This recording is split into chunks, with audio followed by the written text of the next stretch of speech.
सुस्वागतम सुस्वागतम सुस्वागतम.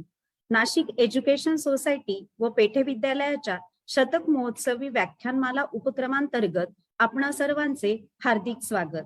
व्याख्यानमालेतील 28वे पुष्प गुंफण्यासाठी आपल्याला लाभलेले आजचे व्याख्याते पेठे विद्यालयाचे नामवंत माजी विद्यार्थी ॲडव्होकेट माननीय श्री अविनाश भिडे यांचे नाशिक एज्युकेशन सोसायटी व पेठे विद्यालयातर्फे हार्दिक स्वागत. संस्थेचे माननीय अध्यक्ष, उपाध्यक्ष, संस्थेचे कार्यवाह, पेठे विद्यालयाचे शालेय समिती अध्यक्ष, संस्थेच्या शिक्षक मंडळाचे व कार्यकारी मंडळाचे सर्व पदाधिकारी व सर्व सदस्य, मुख्याध्यापक, सहकार्यवाह, ऑनलाईन माध्यमातून उपस्थित सर्व संस्था व शाळांचे सर्व पदाधिकारी, सर्व सदस्य, मुख्याध्यापक, सहकार्यवाह, विद्यार्थी, हितचिंतक व उपस्थित सर्व श्रोतेगण हो, आपणा सर्वांचे सहर्ष स्वागत. आज आपल्याला लाभलेले व्याख्याते ॲडव्होकेट श्री अविनाशजी भिडे पेठे विद्यालयाचे 1975च्या बॅचचे विद्यार्थी असून ते सुप्रसिद्ध विधितज्ञ आहेत. सरांनी नाशिकच्या RYK महाविद्यालयातून BSc मायक्रोबायोलॉजी व NBT लॉ कॉलेज मधून आपले LLB चे शिक्षण पूर्ण केले आहे. विशेष उल्लेखनीय बाब म्हणजे बायोलॉजी आणि लॉ या दोन पूर्णपणे भिन्न क्षेत्रातून सरांनी ज्ञान संपादन केले आहे. 1985 साली त्यांनी त्यांचे वडील प्रख्यात वकील कैलासवासी माननीय बाळासाहेब भिडे यांच्या मार्गदर्शनाखाली आपला वकिली व्यवसाय सुरू केला व आज तब्बल 30 वर्षापासून ते आपला स्वतंत्र वकिली व्यवसाय करीत आहेत. गुन्हेगारी कायदा या क्षेत्रातील निष्णात वकील म्हणून ते ओळखले जातात. त्याचबरोबर कायद्याच्या जवळजवळ सर्वच क्षेत्रांचा सरांचा दांडगा अभ्यास आहे आणि म्हणूनच संपूर्ण महाराष्ट्र व महाराष्ट्राबाहेरही अनेक न्यायालयात सरांनी खटले लढविले आहेत. करार आणि करारांचे पुनरावलोकन या संदर्भात अनेक मोठमोठ्या कंपन्या सरांकडे कायदेशीर सल्लामसलत करण्यासाठी येत असतात. सर नेहमीच युवा वकिलांसाठी गुन्हेगारी कायदा या विषयावर व्याख्यान घेऊन त्यांना योग्य ते मार्गदर्शन करीत असतात. 1,75,000 सदस्य असलेल्या महाराष्ट्र आणि गोवा बार कौन्सिलचे सरांनी 2दा अध्यक्षपद भूषविले आहे व आजही ते या कौन्सिलचे सभासद आहेत. ही नक्कीच आम्हा सर्वांसाठी अभिमानास्पद बाब आहे. सप्तशृंगी निवासिनी देवी ट्रस्ट, सप्तशृंगी गड, कपिलधारा तीर्थक्षेत्र कावनई, गायरान ट्रस्ट पंचवटी, नाशिक या सामाजिक व धार्मिक संस्थेचे विश्वस्त हे पद सरांनी भूषविले आहे व आजही तेथे ते कार्यरत आहेत. सदोदित विविध सामाजिक कार्य ते अग्रेसर असतात व या अनुषंगाने विविध सामाजिक संघटनांशी ते जोडले गेलेले आहेत. सरांच्या व्यक्तिमत्वाचा एक उल्लेखनीय पैलू म्हणजे ते एक उत्तम लेखक आहेत. 2019 मध्ये practical hints for criminal trial हे युवा वकिलांसाठी अत्यंत उपयुक्त असे पुस्तक सरांचे प्रकाशित झाले आहे. अलीकडेच सरांचे सुखांत जीवनाचा हे इच्छापत्र ह्या आगळ्या वेगळ्या विषयावर आधारित पुस्तक प्रकाशित झालेले असून सामाजिक बांधिलकी म्हणून त्यांनी हे पुस्तक मोफत ठेवले आहे. असे बहुआयामी व्यक्तिमत्व आपल्याला आज व्याख्याते म्हणून लाभले आहेत. सर आज आपल्याला इच्छापत्र या विषयाची ओळख, महत्व व प्रक्रिया या विषयावर बहुमोल मार्गदर्शन करणार आहेत. मी माननीय भिडे सरांना विनंती करते की त्यांनी आपल्या व्याख्यानास प्रारंभ करावा.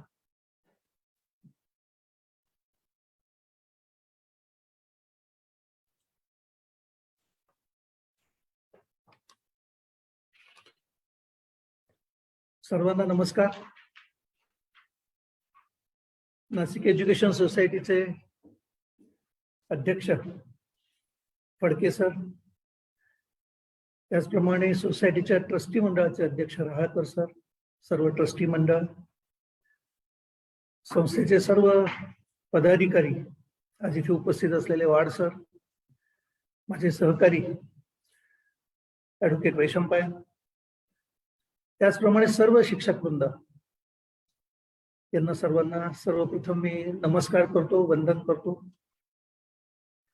त्याचप्रमाणे आज मला या शतक महोत्सवी व्याख्यानमालेतील 28वे व्याख्यान देण्याची मला आज इथे संधी दिली, त्याबद्दल खरंच मी सगळ्यांचे आभार मानले पाहिजे. परंतु आभार न मानता मी आपल्या सर्वांच्या ऋणात राहीन अशी माझी इच्छा आहे. नाशिक एज्युकेशन सोसायटी म्हटलं की पेठे हायस्कूल, ज्या शाळेमध्ये मी शिक्षण घेतलं, त्या शाळेची आठवण झाल्यानंतर या जुन्या आठवणींमध्ये रमायला बऱ्याच वेळेला खूप आवडतं. शाळेमध्ये जे शिस्तीचे संस्कार झाले, त्याचप्रमाणे अभ्यास कसा करावा याचे संस्कार झाले, ते आजपर्यंत ते टिकून आहेत. खरं तर त्या संस्कारांच्या जोरावरतीच पुढची आयुष्यातील सगळी वाटचाल पुढची झालेली आहे. आणि मला असं वाटतं की प्रत्येक विद्यार्थ्याच्या जीवनामध्ये हे घडत असणार. घरामध्ये जसं आई वडील बाकीचे नातेवाईक जसे संस्कार करत असतात, त्याच पद्धतीने शाळेमध्ये, विशेषतः पेठे हायस्कूलमध्ये मी ज्या वेळेला शिकत होतो त्यावेळेला सर्व शिक्षक हे सर्वतोपरी त्याच मायेने काळजी घ्यायचे, विचारपूस करायचे, कुठे काही अडचण असेल तर ती सोडवायचा प्रयत्न करायचे. एक प्रकारचा आदरयुक्त भीती त्यांच्याबद्दल, सर्वांच्या बद्दल मनामध्ये त्यावेळेला असायची. आजही भीती जरी नसली तरी प्रचंड आदर आजही त्यांच्याबद्दल मनामध्ये आहे. काही नावं घ्यायची झाली तर खरं तर सर्वांचीच नावं घ्यायला पाहिजेत, परंतु त्यावेळेला ज्या वेळेला मी अगदी सुरुवात शाळेमध्ये आलो त्यावेळेला सहस्त्रबुद्धे सर होते, नंतर ठकार मॅडम होत्या, क्षीरसागर सर होते, आज उपस्थित असलेले वाड सरांनी मला शिकवलंय, ओसवाल सर होते, बरीच नावं, विभा देशपांडे सर जे आत्ताच नुकतेच आपल्यामधून गेलेले आहेत. अनेक शिक्षकांची नावं घ्यायची झाली तर घ्यावी लागतील. या सर्वांचे शिस्तीचे आणि समाजामध्ये कसं वागायचं या संदर्भातले जे शिकवण होती ती आजही खूप उपयोगी पडते या पुढच्या आयुष्यामध्ये. विशेषतः वकिली करताना पक्षकारांशी, आपल्या फेलो लॉयर्स बरोबर कसं वागायचं, पक्षकारांबरोबर कसं वागायचं, कोर्टामध्ये कोणत्या पद्धतीने वागायचं, याचं तर खरं तर बाळकडून या शाळेमध्येच मिळालेलं होतं. परंतु त्या शाळेतल्या संस्कारांचा असा चांगल्या पद्धतीने उपयोग होईल त्यावेळेला त्याची माहिती नव्हती. त्यामुळे आज आता आपल्या या भाषणांमध्ये जे शिक्षक आहेत, पालक तर आहेतच, पण विद्यार्थी पण आहेत असं मला सांगण्यात आलं. तर मी त्या विद्यार्थ्यांना एक विनंती करेन की आत्ता जी शाळेमध्ये आपल्याला जे शिकवत आहेत शिक्षक आहेत, शिक्षिका आहेत, त्यांचं सांगणं म्हणजे जो सब्जेक्ट ते शिकवत असतील तो तर आपल्याला मनापासून बघितलाच पाहिजे, अभ्यास केलाच पाहिजे. परंतु या सब्जेक्ट व्यतिरिक्त काही गोष्टी ज्या वेळेला त्या सब्जेक्ट शिकवण्याच्या ओघामध्ये सांगितल्या जातात तर त्याच्याकडे सुद्धा खूप लक्षपूर्वक बारकाईने बघून त्या आत्मसात करणं आणि त्याप्रमाणे पुढची वाटचाल आपण कशी करू हे आतापासून जर आपण लक्षात घेतलं, बघितलं तर मला असं वाटतं की पुढच्या आयुष्यामध्ये सगळ्या मुलांना खूप त्याचा उपयोग होईल. आज जे विद्यार्थी शिकत आहेत या संस्थेमध्ये, नाशिक एज्युकेशन सोसायटीच्या सर्व शाळांमध्ये, त्या सर्वांना मी खूप खूप शुभेच्छा देतो. जे शिक्षक शिकवत आहेत, पूर्वीच्या वेळेला ज्या पद्धतीने शिकवलं जायचं आता पद्धती बदललेल्या आहेत, काळाच्या ओघामध्ये त्याच्यामध्ये बदल होत चाललेले आहेत. परंतु केवळ विद्यार्थी हे परीक्षार्थी न होता त्यांच्या पुढच्या आयुष्यातल्या पुढच्या जीवनामध्ये ते कसे यशस्वी होतील, पास तर होणारच आहेत, कारण शाळेचं रेप्युटेशनच असं आहे की त्यावेळेलाही स्टँडर्ड खूप चांगलं होतं. कारण मी जेव्हा शिकत होतो त्यावेळेला खूप कमी शाळा होत्या नाशिकमध्ये आणि त्याच्यामध्ये पेठे हायस्कूल म्हटल्यानंतर मी पेठे हायस्कूलचा विद्यार्थी हे सांगायला खूप अभिमानाचं वाटायचं आणि आजही तुम्हाला सर्वांना वाटत असणार. त्यामुळे शिक्षणाची पद्धत बदलत चाललेली आहे.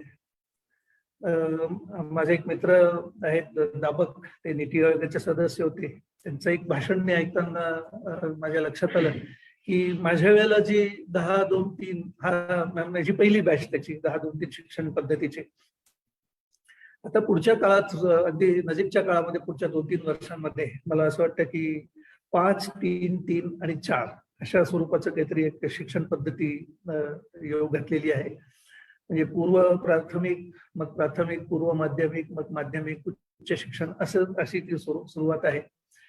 आणि बराचसा भर हा मातृभाषेतून शिक्षण देण्यावरती त्याच्यामध्ये असेल असं एकंदरीत चित्र दिसत आहे. मातृभाषेतून शिक्षण दिल्यानंतर आणि मातृभाषेतलं शिक्षण अभ्यास करायला मिळाल्यावरती मला असं वाटतं की विद्यार्थ्यांच्या आकलनामध्ये खूपच मोठा फरक पडणार आहे आणि आणखीन चांगल्या पद्धतीने तो सब्जेक्ट त्यांना शिकायला मिळेल असं मला नक्की खात्री वाटते. पुढच्या आयुष्यात जे व्यवसाय मुलं करणार आहेत त्या व्यवसायाभिमुख शिक्षण पद्धती आता येते असं एकंदरीत चित्र दिसत आहे. मला सर्व शिक्षकांना एक विनंती करायची आहे की जरी ही शिक्षण पद्धती राबवायला 1-2 वर्ष किंवा 3 वर्ष किंवा एखादा वर्ष लागणार असेल तरी आजपासूनच आपण ह्या पद्धतीने शाळेमध्ये किंवा आपला सब्जेक्ट शिकवताना त्या मुलाचा कल कोणत्या बाजूला आहे. एखादा मुलगा खूप अभ्यासी असतो, एखादा मुलगा खेळामध्ये त्याचं स्वारस्य असतं, त्याच्याकडे खेळाकडे जास्त लक्ष असतं. उदाहरणार्थ माझं द्यायचं झालं तर तास कधी संपतो, मधली सुट्टी कधी होते आणि मी आबाधुबीला किंवा कबड्डी खेळायला कधी जातो याच्यावरती माझं जास्त लक्ष असायचं.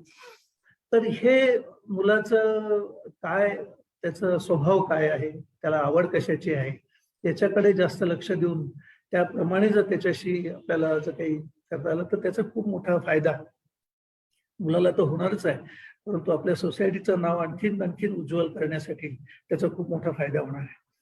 त्यामुळे मी तर सर्व श्रेय माझ्या सगळ्या पेठे हायस्कूलमध्ये त्यावेळेचे जे सर्व शिक्षक होते त्या शिक्षकांना जी काही प्रगती झालेली आहे किंवा जे काही वाटचाल चालू आहे ती सर्व त्यांनी केलेल्या संस्कारामुळे आहे असं मला प्रामाणिकपणे वाटतं. शाळेचं एक आठवण सांगायची झाली तर पेठे हायस्कूलमध्ये जो वरचा सर्वात मजला होता त्यावर ते चित्रकलेचा वर्ग होता आणि सायन्सची लॅबोरेटरी पण होती. तर बऱ्याच वेळेला मी तिथे वेळ काढायचो. एक तर चित्रकलेचा त्रास संपल्यानंतर घुटमळणी म्हणतात तसे 5-10 मिनिटं, कारण त्या मजल्यावरनं संपूर्ण नाशिक त्यावेळेला दिसायचं. आज शाळेच्या अवतीभोवतीच इतक्या उंच इमारती झालेल्या आहेत त्यामुळे ते केवळ शक्य नाही, परंतु एकतर भौगोलिकरित्या उंचावर असलेली शाळा त्यातही त्यावेळेची म्हणून एक 3-4 मजली शाळा त्यावेळेला होती. ती एक माझी आठवण फार दुनियेत बऱ्याच वेळेला मला त्या आठवणीत रमायला आवडतं. आजचा विषय जो आपण चर्चेसाठी घेणार आहोत तो आहे इच्छापत्र. त्याचा उपयोग, ते कसं करायचं, काय करायचं. मगाशी जो उल्लेख माझी ओळख करून देताना झाला तर इच्छापत्रावरती मी एक छोटीशी पुस्तिका लिहिलेली आहे. इच्छापत्र ही 2 प्रकारची आहेत. एक आपण ज्याला मृत्यूपत्र म्हणतो, म्हणजे आपल्या पश्चात, आपल्या मृत्यूनंतर आपली काय इच्छा आहे ते आपण जे लिहून ठेवतो की माझ्या मृत्यूनंतर काय काय व्हायला पाहिजे, त्यात ते आपण म्हणतो ते एक मृत्यूपत्र म्हणा, त्याला इच्छापत्र म्हणा किंवा व्यवस्थापत्र म्हणा असं आपण त्याला म्हणतो. आणि दुसरं एक इच्छापत्र जे माझ्या पुस्तकीच्या रूपाने मी लोकांपर्यंत पोहोचू इच्छितो.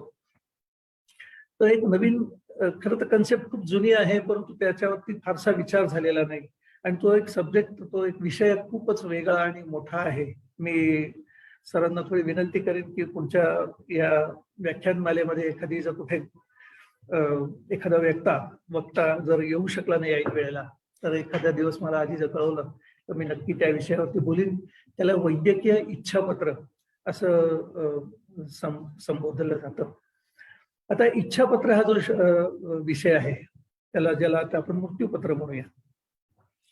तर मृत्यूपत्रासंदर्भात बोलणं, विचार करणं हे पूर्वीच काय आजही काही लोकांना खूप बेसोयीचं वाटतं किंवा त्याच्यामध्ये एक प्रकारची भीती मनामध्ये जी निर्माण झालेली आहे मृत्यूबद्दलची भीती, तर ती भीती डोकावते की काय, त्याबद्दल काय आपल्याला चाहूल लागलेली आहे की काय, किंवा एखाद्याने सुचवलं की बाबा तुम्ही तुमचं मृत्यूपत्र लिहून ठेवा बरं का, तर आपण त्याच्याकडे संशयाने बघतो, थोडा एखाद वेळेस रागाने पण बघतो की बाबा काय मला माझ्या मरणाची इच्छा व्यक्त करतोस की काय, अशा स्वरूपाचं ह्या गोष्टीकडे बघितलं जातं. परंतु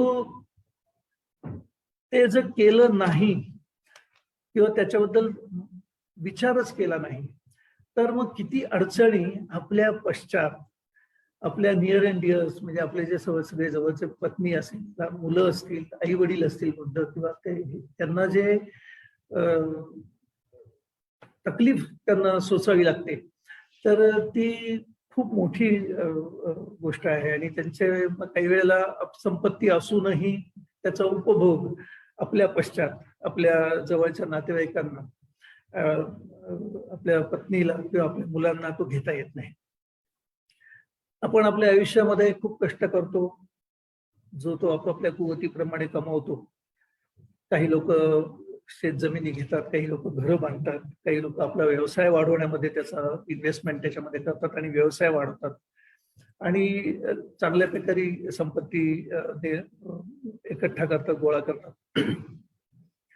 बऱ्याच वेळेला आपण ते जे संपत्ती असते, कॅश असेल तर आपण आपल्या अकाउंटमध्ये ठेवतो, फिक्स डिपॉझिट रिसीव्ह करतो, म्युच्युअल फंडमध्ये गुंतवतो, किंवा शेअर्स घेतो, किंवा प्रॉपर्टीज घेतो, घर घेतो, प्लॉट घेतो, शेतजमिनी घेतो. ह्या गोष्टींकडे जर आपण वेगळ्या पद्धतीने, वेगळ्या दृष्टिकोनातून जर बघितलं, तर हे आपण कशासाठी करतो, की ही जी संपत्ती मी आता गोळा केलेली आहे, ती मला पुढे माझी इन्व्हेस्टमेंट म्हणून आता जरी मी करत असलो तरी अडीअडचणीच्या काळामध्ये माझ्या पुढे मला ती उपयोगी पडेल.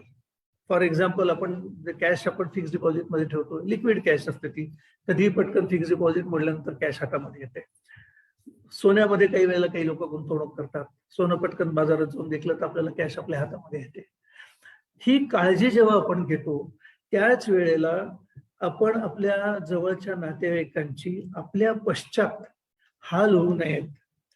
जी प्रॉपर्टी मी मिळवलेली आहे, ज्यांच्यावरती त्यांचा सुद्धा तेवढाच अधिकार आहे, तर ती प्रॉपर्टीचा, त्या मालमत्तेचा, त्या पैशांचा उपभोग आपल्या पश्चात त्यांना सुद्धा चांगल्या पद्धतीने, शांततेने, कुठलेही कोर्ट कचेऱ्या, वादविवाद न करता त्याचा उपभोग त्यांना सुद्धा घेता येईल, ही मनात आपल्या इच्छा असते. परंतु आपल्या पश्चात आपल्या मागे काय होतं हे आपल्याला जरी कळत नसलं तरी आपल्या मागे जे आपले सगळे नियर अँड डिअर किंवा आपले जवळचे नातेवाईक आपल्या मागे असतात, त्यांचे मात्र काही वेळेला खूप वाईट परिस्थिती त्यांच्यावरती येते आणि प्रॉपर्टीज असूनही त्याचा त्यांना चांगल्या पद्धतीने उपयोग घेता येत नाही.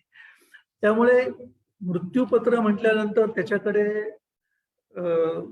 दुर्लक्ष करणे किंवा ह्या विचारांकडे दुर्लक्ष करणे असं न करता, ही एक, जसं आपण आपल्या इन्व्हेस्टमेंट आपल्यासाठी करतो, त्याचप्रमाणे हे मृत्यूपत्र ही आपल्या नातेवाईकांच्या, आपल्या जवळच्या माणसांसाठीची इन्व्हेस्टमेंट आहे, अशा पद्धतीने जर आपण त्याचा विचार केला तर त्याच्याकडे बघण्याचा दृष्टिकोन हा पूर्णपणे बदलण्याची मला खात्री आहे. त्यामुळे मृत्यूपत्र मी केलं म्हणजे माझ्या पुढच्या 1-2 वर्षांमध्ये किंवा पुढच्या 2-3 वर्षांमध्ये मी मरणार आहे, असं एखाद्या वेळेस माझा समज आहे की काय, असं जे लोकांना वाटतं, तसं खरं तर लोकांना काही वाटत नाही. किंवा एखाद्याने आपल्याला सजेस्ट केलं, आजारी पडलो आपण, की बाबा रे, एवढी प्रॉपर्टी तू जमवलेली आहेस, कष्टाने मिळवलेली आहेस, तर तू तुझं मृत्यूपत्र करून ठेव. तर मग त्याला, त्या माणसाच्या मनात विचार येतो की अरे, हा आपल्या मरणाची तर नाही वाट बघत आहे, परंतु त्याच्या मागची त्याची जी भावना असते किंवा जवळच्या माणसांची भावना असते किंवा आपल्या मनामध्ये जी अंतर्गत इच्छा असते की आपली प्रॉपर्टी ही आपल्या लोकांसाठी वापरली गेली पाहिजे, ह्या इच्छेला, त्या भावनेला आपण नक्कीच जपलं पाहिजे आणि मृत्यूपत्र केलं पाहिजे. आता मृत्यूपत्र हे कसं करायचं, कधी करायचं, कोणत्या पद्धतीने करायचं, ते कुठे ठेवायचं, हे सगळे विचार मग मृत्यूपत्र करणाऱ्याच्या मनामध्ये यायला लागतात. आणि मग ह्याच्या संदर्भातली कोणाला माहिती आहे का, याचा एक विचार केला जातो. किंवा मी काही व्यक्तींचा असा अनुभव घेतलेला आहे की त्यांच्या मनात येतं की आपल्याला मृत्यूपत्र केलं पाहिजे आणि मग ते त्यांच्या पद्धतीने, त्यांच्या परीने ते मृत्यूपत्र लिहून काढतात. त्यामुळे काही महत्वाचे मुद्दे, ज्या कारणासाठी आपण मृत्यूपत्र करतोय, ते कारण की आपल्या जवळच्या नातेवाईकांना, आपल्या कुटुंबियांना आपली प्रॉपर्टी उपभोग घेण्यासाठी अडचणी येऊ नयेत, अशी जी त्याच्या मागे इच्छा असते, तर त्याच्यासाठी काही महत्वाच्या गोष्टी ह्या त्याच्यामध्ये नमूद करणं गरजेचं असतं. परंतु त्या जर नमूद केल्या नाहीत तर मग आपली इच्छा असूनही आपल्या इच्छेप्रमाणे काही वेळेला त्या प्रॉपर्टीचं डिस्ट्रीब्युशन होत नाही, आपल्या कुटुंबातले व्यक्ती त्याचा उपभोग घेऊ शकत नाही. त्यामुळे एकदा असं जर ठरवलं, आता हे ठरवलं म्हटल्यानंतर माझं म्हणणं असं आहे की ह्या गोष्टीकडे टाळाटाळ करणं, आळशीपणाने बघणं, आज कशाला आपण नंतर करू, 2 दिवसांनी करू, मग पुढे ते 15 दिवसांनी आपण सुट्टी येते, 2-3 दिवस लागोपाठ मग त्याच्यावरती त्यावेळेला विचार करू, तर ही अशी गोष्ट नाही. जर एकदा मृत्यूपत्र करायचं असं ठरवलं, कारण ते ठरवण्यामागे सुद्धा काही कारण असतात. काही वेळेला त्या माणसाची प्रॉपर्टी, काही वेळेला त्यालाच माहिती नसते की आपल्याकडे काय काय आहे. तर अशा वेळेला मग एखाद्या शांतपणे बसून त्याची लिस्ट करणं, त्याची व्यवस्था करणं हे अत्यंत गरजेचं आहे. त्यामुळे जर जेव्हा केव्हा हा मनात विचार येईल, त्यावेळेला टाळाटाळ, आळशीपणा न करता त्वरित लवकरात लवकर मृत्यूपत्र कसं करता येईल, ते चांगल्या पद्धतीने कसं होईल, हे प्रत्येकाने बघणं पाहिजे. ही प्रत्येकाची जबाबदारी आहे. त्यामुळे मृत्यूपत्र करायचं की नाही करायचं ते म्हणजे काय, ह्या विषयानंतर आपल्याला आता विचार करायला पाहिजे की मृत्यूपत्र करताना काय काय काळजी घेतली पाहिजे. मगाशी मी म्हटल्याप्रमाणे मृत्यूपत्र करायचं झालं तर त्याला काही कुठलं फॉर्मॅट नाही किंवा अशा विशिष्ट पद्धतीनेच ते केलं पाहिजे, नोंदवलं पाहिजे, असं काही त्याला हे नाही. त्यामुळे एखादा माणूस बसतो, कागद काढतो, पेन घेतो, लिहून काढतो. काही मुद्दे राहतात, काही मुद्दे महत्वाचे राहिले जातात. त्यामुळे ह्याच्यामध्ये जे तज्ञ मंडळी आहेत मृत्यूपत्र करण्यामध्ये, कायदे तज्ञ जे आहेत, त्यांचा सल्ला घेणं हे खूप महत्वाचं आहे. बऱ्याच वेळेला मनात विचार येतो किंवा वकिलाकडे गेल्यानंतर मग त्याची फी द्यावी लागेल, तो 10 प्रश्न आपल्याला विचारेल, परंतु ह्याच्या मागची भावना समजून घ्या.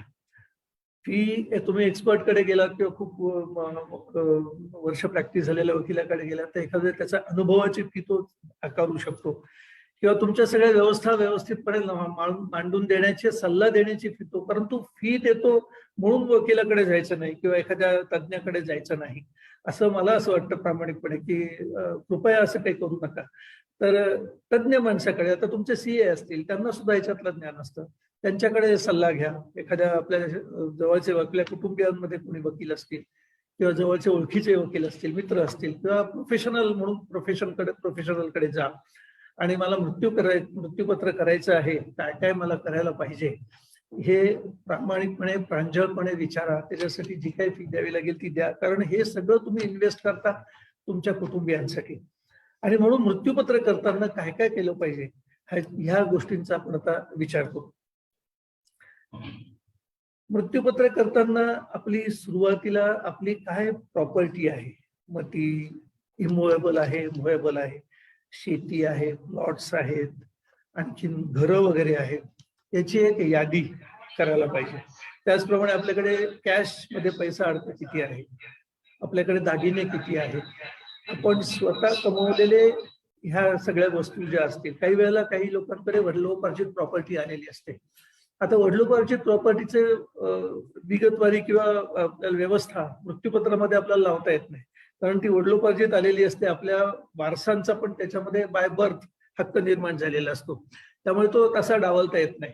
परंतु आपला हिस्सा त्या वडिलोपार्जित प्रॉपर्टीत किती आहे हे जर त्याला सांगता आलं किंवा काढता आलं, किंवा आपल्या हिस्सापुरता मृत्यूपत्रामध्ये जो उल्लेख केला, किंवा अशा 15 एकर जमीन आहे किंवा 2 गुंठे जमीन आहे आणि त्याच्यामध्ये आम्ही 2 जण भाऊ आहोत, आणि त्यातला माझा हिस्सा अजून जरी वेगळा झालेला नसला तरी माझा हिस्सा मला ह्या XYZ व्यक्तीला द्यायचा आहे, तर असं करता येतं. परंतु शक्यतो स्वकष्टाची जी मिळकत आहे तुमची, पैसे म्हणा, दागिने म्हणा, जे तुम्ही स्वकष्टाने मिळवलेल्या पैशातून विकत घेतलेली, त्याला आपण स्वकष्टार्जित मिळकत म्हणतो. तर अशा मिळकतीचं व्यवस्था मृत्यूपत्रामध्ये तुम्हाला नक्की लावता येईल. त्यामुळे आपल्याकडे अशी मिळकत काय आहे, फिक्स डिपॉझिट्स किती आहेत, कोणत्या कोणत्या बँकेमध्ये आपली काय काय खाती आहेत, कर्ज घेतलेलं आहे का, किंवा आपण कोणाला काही हातूसने पैसे दिलेले आहेत का, त्यांच्याकडनं किती येणं आपल्याकडे बाकी आहे, दागिने कोणते आहेत, याची एक लिस्ट आपल्याला सर्वप्रथम करणं गरजेचं आहे. त्याच्यानंतर दुसरी एक लिस्ट जी शांतपणे विचार करून करण्याची आहे, ती आपल्या पश्चात आपण कोणाला काय काय देऊ इच्छितो, हा खूप महत्वाचा मुद्दा ठरतो. कारण आपल्या पत्नीला, आपल्या मुलांना तर आपण देणारच आहोत. आपले आई वडील त्यावेळेला हयात असतील मृत्यूपत्र करताना, तर आपण त्यांनाही काहीतरी आपण म्हणू की बाबा माझे आई वडील आहेत, त्यांचं ही सेवा शुश्रूषा करण्यासाठी म्हणून हे पैसे आपण तर म्हणणारच आहोत. परंतु काही वेळेला फॅमिली फ्रेंड्समध्ये काही इतकी जवळची मंडळी असतात. एक मृत्यूपत्र मला बघायला मिळालं, त्याच्यामध्ये पत्नीला आणि मुलांना तर काही दिलेलं होतंच त्यांनी त्याच्या इच्छेप्रमाणे, परंतु त्याचं म्हणणं असं होतं की आज गेली 70 वर्ष माझ्या घरामध्ये एक नोकर, त्यांनी त्याला काका म्हणून संबोधलं, पण तो ही वॉज सर्वंट देअर. त्या काका माझ्या बरोबर आज गेली 70 वर्ष आहेत. त्यांच्यासाठी मला काहीतरी कारण त्यांनी आतापर्यंत खूप इमानीतपणे माझी सेवा केलेली आहे. त्यांच्यासाठी मला काहीतरी द्यायचं आहे. ते त्या मृत्यूपत्रामध्ये त्यांनी ते आवर्जून त्याचा उल्लेख केलेला होता. त्यामुळे अशी एक लिस्ट आपल्याला बनवायला लागेल की आपल्या पश्चात आपण कोणाला कोणाला काय काय देऊ इच्छितो. दुसरी महत्वाची गोष्ट, जर आपल्या व्यतिरिक्त आपण जवळच्या मित्राला किंवा आणखीन कोणाला काही देऊ इच्छित असो, तर आपण ते त्याला का देतोय ह्याचा सुद्धा उल्लेख आपण त्याच्या नोट्समध्ये आपल्याला घेतला पाहिजे, किंवा मी यांना हे का देणार. कारण उद्या जर समजा, कारण कोणताही डॉक्युमेंट, आमच्या कायद्याच्या भाषेमध्ये बोलायचं झालं तर कोणताही डॉक्युमेंट आपण जेव्हा करतो त्यावेळेला मनामध्ये असतं की जर हे चॅलेंज झालं तर मग हा डॉक्युमेंट उपयोगी पडावा.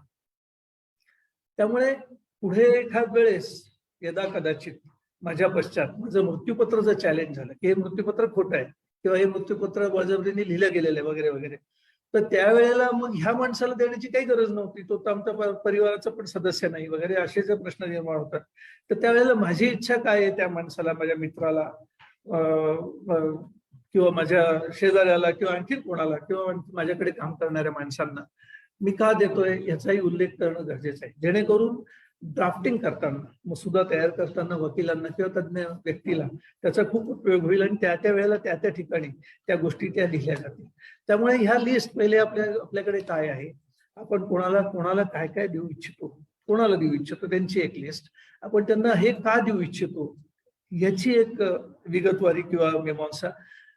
काही वेळेला असं होतं की 2-3 मुली आहेत, 2 मुलं आहेत, 3 मुलींची लग्न झालेली आहेत, दोन्ही एका मुलाचं लग्न झालंय, एक मुलगा शिक्षण घेतोय. लग्नामध्ये मुलींना भरपूर काही भेटवस्तू किंवा त्यांच्यासाठी खर्च बराच केलेला असतो. त्यामुळे आता आहे ती प्रॉपर्टी ह्या शिक्षण घेणाऱ्या मुलाला द्यावी, किंवा लग्न झालेला मुलगा जो आहे त्याचं काही फार चांगल्या पद्धतीने आर्थिक परिस्थिती चांगली नाही, त्याचं अगदीच चालढकलत चाललेलं आहे, तर त्याला त्यांना द्यावं म्हणून मुलींना मी आता देत नाही. परंतु हे जे कारण आहे, जरी मुलगी आज माझी वारस असली, माझ्या रक्ताच्या नात्यातली असली, मी हे एक उदाहरण म्हणून सांगतो की एखाद्या व्यक्तीला मी का देत नाही याचा ही पण गोष्ट अतिशय स्पष्टपणे त्या मृत्यूपत्रामध्ये लिहिली पाहिजे. अदरवाईज त्याचं कधी काही दिलेलं नसेल त्या व्यक्तीला आणि ती रक्ताच्या नात्यातली असेल, कुटुंबातली असेल, तर उद्या ते चॅलेंज करू शकते ती व्यक्ती ते मृत्यूपत्र की या मृत्यूपत्रामध्ये माझ्याबद्दल काहीच उल्लेख नाही, त्यामुळे मला डावलण्यात आलेलं आहे, त्यामुळे ह्याच्यावरती काहीतरी दबाव आणून ते केले गेलेले आहे, असं काही म्हणण्याची शक्यता नाकारता येत नाही. आणि म्हणून मगाशी म्हटलं की आपण जेव्हा काही लिहून ठेवतो तर ते पुढे चॅलेंज झालं तर त्याच्यामध्ये सुसूत्रता असावी, स्पष्टता असावी, या उद्देशाने आपण ते लिहून ठेवतो. त्यामुळे अशा एक बेसिक तयारी जी आहे ती ही करायला पाहिजे की आपल्याकडे सध्या काय काय आहे, त्याच्यातलं माझं स्वकष्टार्जित मिळतं तिथलं काय आहे, वडिलोपार्जित असेल तर त्याच्यातला माझा हिस्सा किती आहे जो मी देऊ शकतो कोणाला तरी, मला ह्या प्रॉपर्टीची विभागणी करायची आहे कोणाकोणाच्या नावावरती, ती का करायची आहे याचा एक बसून शांतपणे विचार करणं, ते पॉइंट्स लिहून ठेवणं, आपण ज्या तज्ञाची मदत घेणार आहे हे सगळं करण्यासाठी त्या तज्ञाला ते समजावून सांगणं की बा ह्या गोष्टी अशा अशा आहेत त्या मला ह्या कारणांसाठी करायच्या आहेत. एकदा ही बेसिक तयारी झाली की मग आपल्याला मृत्यूपत्राचं ड्राफ्टिंग करणं आणि मग ते कसं सांभाळायचं, ते रजिस्टर करायचं की नाही, ते या विषयी आपल्याला बोलता येईल. त्यामुळे बेसिक तयारी ही सगळी या पद्धतीने केली पाहिजे.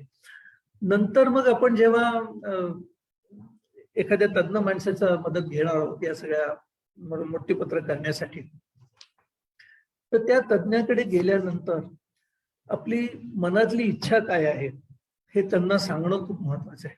काही वेळेला आपण आपल्या परीने कागदांवरती लिहून काढलेलं असतं, परंतु त्यातल्या तांत्रिक अडचणी आपल्याला माहीत नसतात. त्या तज्ञाला त्या माहिती असतात की याच्यामध्ये ह्या 2 तांत्रिक अडचणी आहेत, मग तो तुम्हाला ते समजावून सांगतो. त्याप्रमाणे तुम्हाला तुमच्या इच्छेमध्ये थोडासा बदल कारण इच्छा काय, शेवटी ज्या माणसाला मी एखादी प्रॉपर्टी दिलेली आहे, पैसे दिलेले आहेत, सोनं दिलेलं आहे किंवा एक घर दिलेलं आहे, त्याचा उपभोग माझ्या पश्चात त्यांनी घ्यावा, तो शांतपणे घ्यावा, ही आपली बेसिक इच्छा असते. त्यामुळे एकदा मला काय करायचं आहे हे एकदा ठरलं की मग तज्ज्ञाकडे जाऊन त्याला आपल्या मनातली सगळी गोष्ट त्याला सांगणं, तांत्रिक काही अडचणी त्याच्यामध्ये आहेत का, काही कायद्याच्या अडचणी त्याच्यामध्ये आहेत का, ह्या समजून घेणं, त्याच्यातून मार्ग त्यांच्या मदतीने घेणं, मार्ग काढणं, हे फार महत्वाचं आहे. आणि नंतर मग मृत्यूपत्र लिहिताना ते कसं लिहिलं गेलं, मगाशी मी म्हटल्याप्रमाणे त्याला काही असा कुठला फॉर्मॅट नाहीये किंवा ते नोंदवलंच पाहिजे असा पण नियम नाही.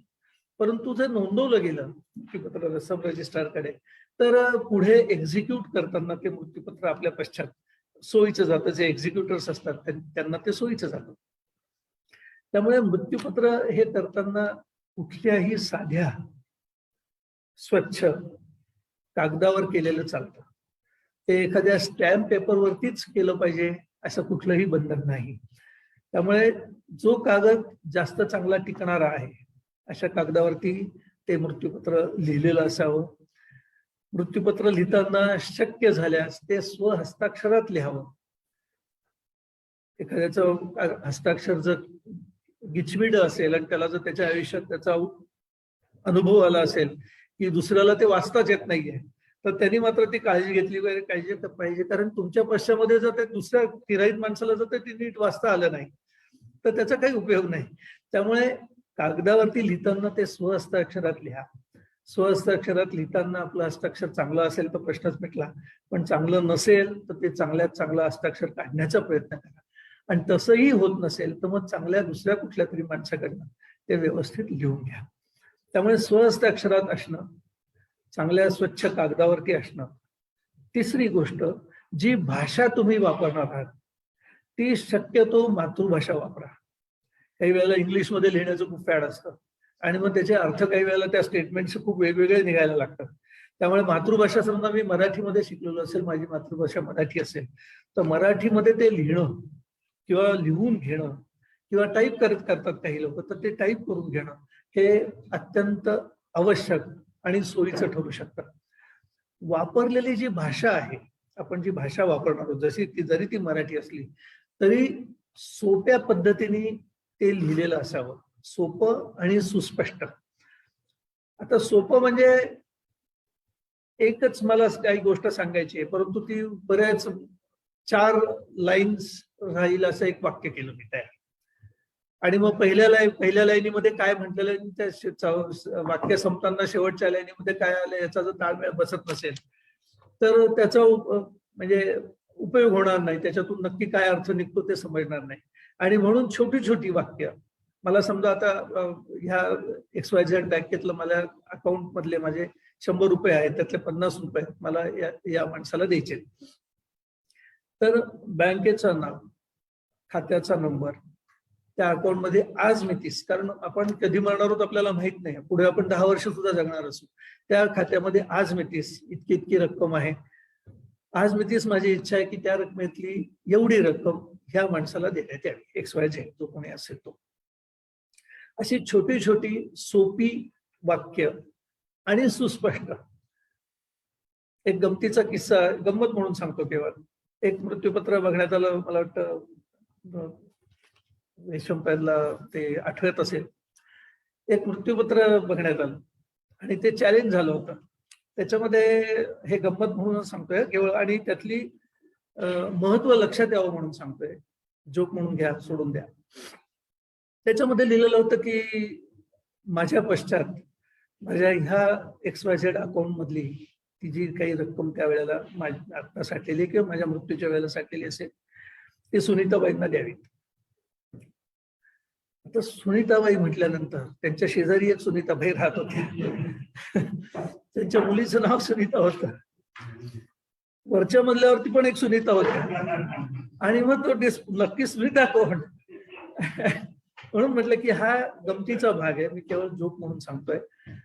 परंतु अशा ॲम्बिग्युइटीज राहू नयेत म्हणून सुस्पष्ट मी जो शब्द वापरला तो ह्यासाठी वापरला की माझी पत्नी, माझी मुलगी, माझी जाऊ, माझी आजी, माझी मावशी, सो अँड सो, किंवा आमच्या शेजारी ज्या गेल्या 50 वर्षांपासून आमच्या बरोबर आहेत, अडीअडचणीला त्यांनी मदत केलेली आहे. बऱ्याच वेळेला आमच्याकडे लिहायला काहीच हरकत नाही स्पष्टपणे. बऱ्याच वेळेला आमच्याकडे रात्रीचं जेवायला अन्न नसायचं, त्या पटकन उभ्या राहायच्या आमच्याकडे दत्त म्हणून, हातात डबा असायचा. बऱ्याच वेळेला आम्ही त्यांचं जेवण केलेलं आहे. आज माझी परिस्थिती खूप चांगली आहे. हे सगळे उपकार माझ्या मनावरती आहेत म्हणून मी त्यांना काहीतरी देतोय. पण हे स्पष्टपणे लिहिणं हे अत्यंत गरजेचं आहे. नाही तर मग अँबिग्युइटी राहिली, गोंधळ निर्माण झाला. पण नक्की मग या माणसाला कोणाला काय द्यायचंय असा जर प्रश्न निर्माण झाला तर तुमचं जे इंटेन्शन आहे त्या मृत्यूपत्र करण्यामागे, तर ते त्या इंटेन्शनला सुधून लागतो. त्यामुळे मृत्यूपत्र करताना स्वतःच्या हस्ताक्षरात जर लिहिलेलं असेल तर पुढे चॅलेंज करताना स्टँड हा घेतला जातो की त्या माणसाने स्वतःच्या हस्ताक्षरात लिहिलेलं आहे, त्यामुळे त्याला जे काही म्हणायचे ते त्यांनी लिहिलेलं आहे. त्यामुळे स्वतःच्या हस्ताक्षरात असावं, ते मायबोलीत असावं, मराठी असेल तर मराठीमध्येच असावं, सोप्या सोप्या वाक्यरचना असाव्यात, त्याच्यात सुस्पष्टता असावी, सोपी भाषा असावी, जेणेकरून आपल्या पश्चात आपल्याला काय म्हणायचं आहे ते स्पष्टपणे लोकांना कळेल आणि ते व्यवस्थित त्याची त्याप्रमाणे विगतवारी करता येईल, त्याप्रमाणे एक्झिक्युशन करता येईल. त्यामुळे कोणत्या पद्धतीने ते लिहायला पाहिजे हे आपण आता बघितलं. मगाशी मी म्हटल्याप्रमाणे ते कागदावरती, कोणत्याही कागदावरती जो स्वच्छ असावा. तर अगदीच आता त्यावेळच्या परिस्थितीप्रमाणे जर मला जो काही कागद मिळाला त्याच्यावरती माझी इच्छा लिहिली आणि ते तिथेच माझा अंत झाला, ही गोष्ट अगदी एक्सेप्शनल होऊ शकते. परंतु विचार आपण करताना हा विचार करणं हे गरजेचं आहे. आता हे मृत्यूपत्र, बऱ्याच लोकांचा हा प्रश्न असतो की मला हे लिहून ठेवल्यानंतर मला ते बदलता येईल का? तर हे नक्की बदलता येईल. आता हे बदलता कसं येईल? जमतं तुम्ही मृत्यूपत्र लिहिलेलं आहे, ते नोंदवलेलं आहे सब रजिस्ट्रारकडे स्टॅम्प वगैरे भरून, तर नोंदवल्यानंतर तुम्हाला असं वाटतं समजा वर्षा 2 वर्षांनी की बाबा त्यावेळेला मी अशी अशी इच्छा व्यक्त केली होती, परंतु आज आता त्या व्यक्तीला ज्याला मी काही माझी गाडी दिलेली आहे किंवा घर फ्लॅट दिलेला आहे किंवा काही 50 रुपये दिलेले आहेत, त्या व्यक्तीचे माझे संबंध तर आता बिघडलेले आहेत, आता मला काही इच्छा नाही त्याला द्यायची. किंवा त्या व्यक्तीला मी 50च रुपये दिले होते, आज मला असं वाटतं की फार कमी रक्कम त्यांना दिली, मला 50 ऐवजी त्यांना 500 देण्याची इच्छा निर्माण झालेली. असं काही कॉन्टिंजन्सीस निर्माण होतात आपल्या पुढच्या आयुष्यामध्ये. तर त्यावेळेला जर आपल्याला मृत्यूपत्र बदलायचं असेल, त्याच्यामध्ये काही दुरुस्त्या करायच्या असतील, तर आहे त्या मृत्यूपत्रात दुरुस्त्या करण्याच्या ऐवजी स्वतंत्र मृत्यूपत्र हे तयार करा. ते नोंदवायचं असेल तर ते नोंदवा. परंतु दुसरं जे मृत्यूपत्र आपण केलेलं असेल, दुसरं असेल, तिसरं असेल, चौथं असेल, तर त्या प्रत्येक मृत्यूपत्रांमध्ये किंवा पुढच्या मृत्यूपत्रामध्ये मागचं मृत्यूपत्र मी किती तारखेला केलेलं होतं, ते नोंदवलं होतं किंवा नव्हतं, ते कोणाकडे ठेवलेलं आहे, त्याच्यामध्ये मी काय म्हटलं होतं, परंतु आता मी त्याच्यात काय बदल करतो आहे हे स्पष्टपणे लिहून त्याचा उल्लेख करून मागचं मृत्यूपत्र मी आता रद्द करत आहे ह्या मृत्यूपत्राप्रमाणे असं त्याच्यामध्ये स्पष्टपणे लिहिणं, म्हणणं हे गरजेचं आहे. त्यामुळे बऱ्याच वेळेला मनामध्ये प्रश्न पडतो की एकदा मी लिहून टाकल्यानंतर मला ते बदलता येईल का? काही वेळेला आपण एखादी प्रॉपर्टी एखाद्या माणसाला देतो किंवा एखाद्या अकाउंट मधले पैसे आपण कोणाला तरी वर्ग करतो आणि मग पुढच्या आपल्या आयुष्यामध्ये ती प्रॉपर्टी आपल्याकडनं विकली जाते. कारण तोपर्यंत आपण जिवंत असतो, तोपर्यंत आपल्याला तो सर्व हक्क असतो आणि मग ती प्रॉपर्टी आपण विकून टाकतो कारण आपल्याला आर्थिक अडचण असते. मग अशा परिस्थितीमध्ये आता त्या माणसाला ॲम्बिग्युइटी निर्माण होते, कारण आपल्या मृत्यूच्या वेळेला ती प्रॉपर्टी माझ्या मालकीची नाही, ती कोणाच्या तरी दुसऱ्या मालकीची आहे आणि माझ्या मृत्यूपत्रामध्ये मात्र मी म्हटलं की ही प्रॉपर्टी मी ह्या माणसाला दिली. मग तो माणूस एक तर नाराज होतो किंवा मग तो विचारात पडतो किंवा त्या प्रॉपर्टी धोक्यात येते. तर असं होऊ नये म्हणून दुसरं मृत्यूपत्र, तिसरं मृत्यूपत्र, जे शेवटचं मृत्यूपत्र आपण करा, त्या मृत्यूपत्रामध्ये आधी केलेल्या मृत्यूपत्रांचा स्पष्ट उल्लेख करून ती सर्व मृत्यूपत्र रद्द झालेली आहेत याचा स्पष्ट उल्लेख करणं हे गरजेचं आहे. आता मृत्यूपत्र लिहिताना काय काळजी घेतली पाहिजे? मगाशी मी म्हटलं त्याप्रमाणे कागदावर स्वहस्ताक्षरात लिहावं वगैरे. सुरुवातीला एक डिक्लेरेशन सारखं आपलं त्याच्यामध्ये एखादा, आता मगाशी म्हटलं तसं हा काही फॉर्मॅट नाही, परंतु माझं नाव, माझा पूर्ण पत्ता, माझा फोन नंबर असेल तर तो, माझं वय, माझी जन्मतारीख, माझ्या फॅमिलीमध्ये कोण कोण मेंबर्स आहेत, मी हे मृत्यूपत्र का लिहून ठेवतो आहे, माझी आजची शारीरिक परिस्थिती काय आहे, हे ओपनिंग जो पॅरेग्राफ तुमचा मृत्यूपत्राचा असेल त्यामध्ये हे घ्यावं, जेणेकरून तुमच्या पश्चात जर ते चॅलेंज झालं तर ह्या पहिल्या पॅरेग्राफचा उपयोग बऱ्याच वेळेला होतो. कारण मी काहीतरी लिहून ठेवलेलं असतं माझ्या संदर्भामध्ये, माझी जन्मतारीख लिहून ठेवलेली असते किंवा माझ्या 4 गोष्टी, माझ्या नातेवाईक, मी कुठे राहतो, माझे 2-3 पत्ते असतील तर ते 2-3 पत्ते लिहिलेले असतात. पण ते त्याला क्लिअरिटी येते की हाच माणूस आहे ज्यांनी हे लिहिलेलं आहे, हे कोणी फोर्स केलेलं नाही किंवा याच्यावरती बळजबरीने जर लिहायची बळजबरी केली असती कोणी तर एवढं सगळं डिटेलमध्ये लिहिलं नसतं. आणि मृत्यूपत्र करणाऱ्या व्यक्तीचं आयडेंटिफिकेशन हे त्यामध्ये येतं. त्यामुळे सुरुवातीचा पॅरेग्राफ हा तुमच्याबद्दलची माहिती त्याच्यामध्ये असावी. त्याच्यानंतर मगाशी मी जसा उल्लेख केला की मी आतापर्यंत काय काय केलेलं आहे, कुठे नोकरी केलेली आहे, माझा व्यवसाय काय होता, त्या व्यवसायामध्ये कशी कशी वृद्धी झाली आणि त्या व्यवसायामधून मी काय काय प्रॉपर्टीज जमा केलेल्या आहेत माझ्या आयुष्यामध्ये, ह्याचा कुठेतरी उल्लेख त्याच्या पुढे असावा. मग तुम्ही लिस्ट देता आली त्याच्यामध्ये की 1, 2, 3, 4, 5 एवढ्या माझ्या प्रॉपर्टीज आहेत, हे दागिने माझ्या स्वकष्टाचे मिळकतीतून मी मिळवलेले आहेत, प्लॉट घेतलेले आहेत, फिक्स्ड डिपॉझिट्स आहेत, शेअर्स आहेत वगैरे वगैरे, हे सगळे गोष्टी या लिस्टमध्ये त्याचा उल्लेख असावा. दुसरी यादी आपल्या जर अशी मी म्हटल्याप्रमाणे आपली जर वडिलोपार्जित मिळकत असेल तर तिथं सगळी आपल्याला देण्याचा काहीच अधिकार नसतो, परंतु माझा त्यातला शेअर काय आहे त्याचा पण उल्लेख त्या लिस्टमध्ये असावा.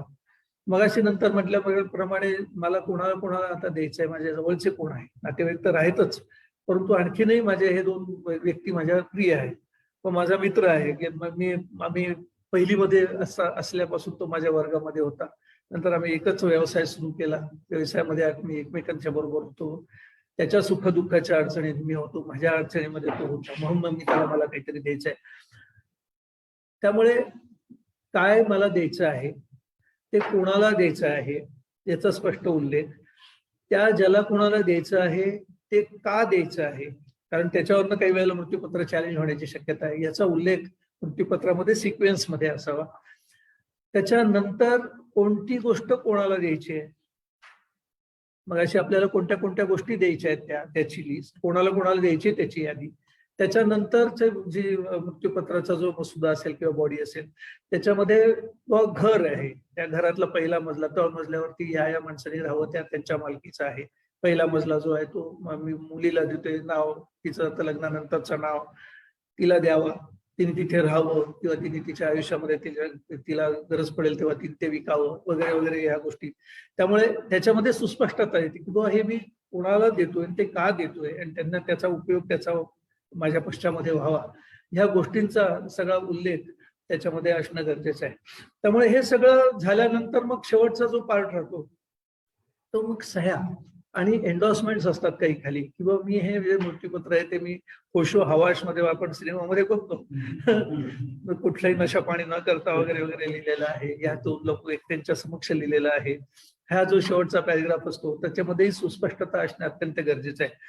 तर मी हे सगळं मृत्यूपत्र लिहिलेलं आहे, माझ्यावरती कोणाचाही दबाव नाही, कोणीही मला धमक्या दिलेल्या नाहीत, असं सगळं त्याचा उल्लेख करून ते आपण त्या मृत्यूपत्राच्या शेवटला येतो.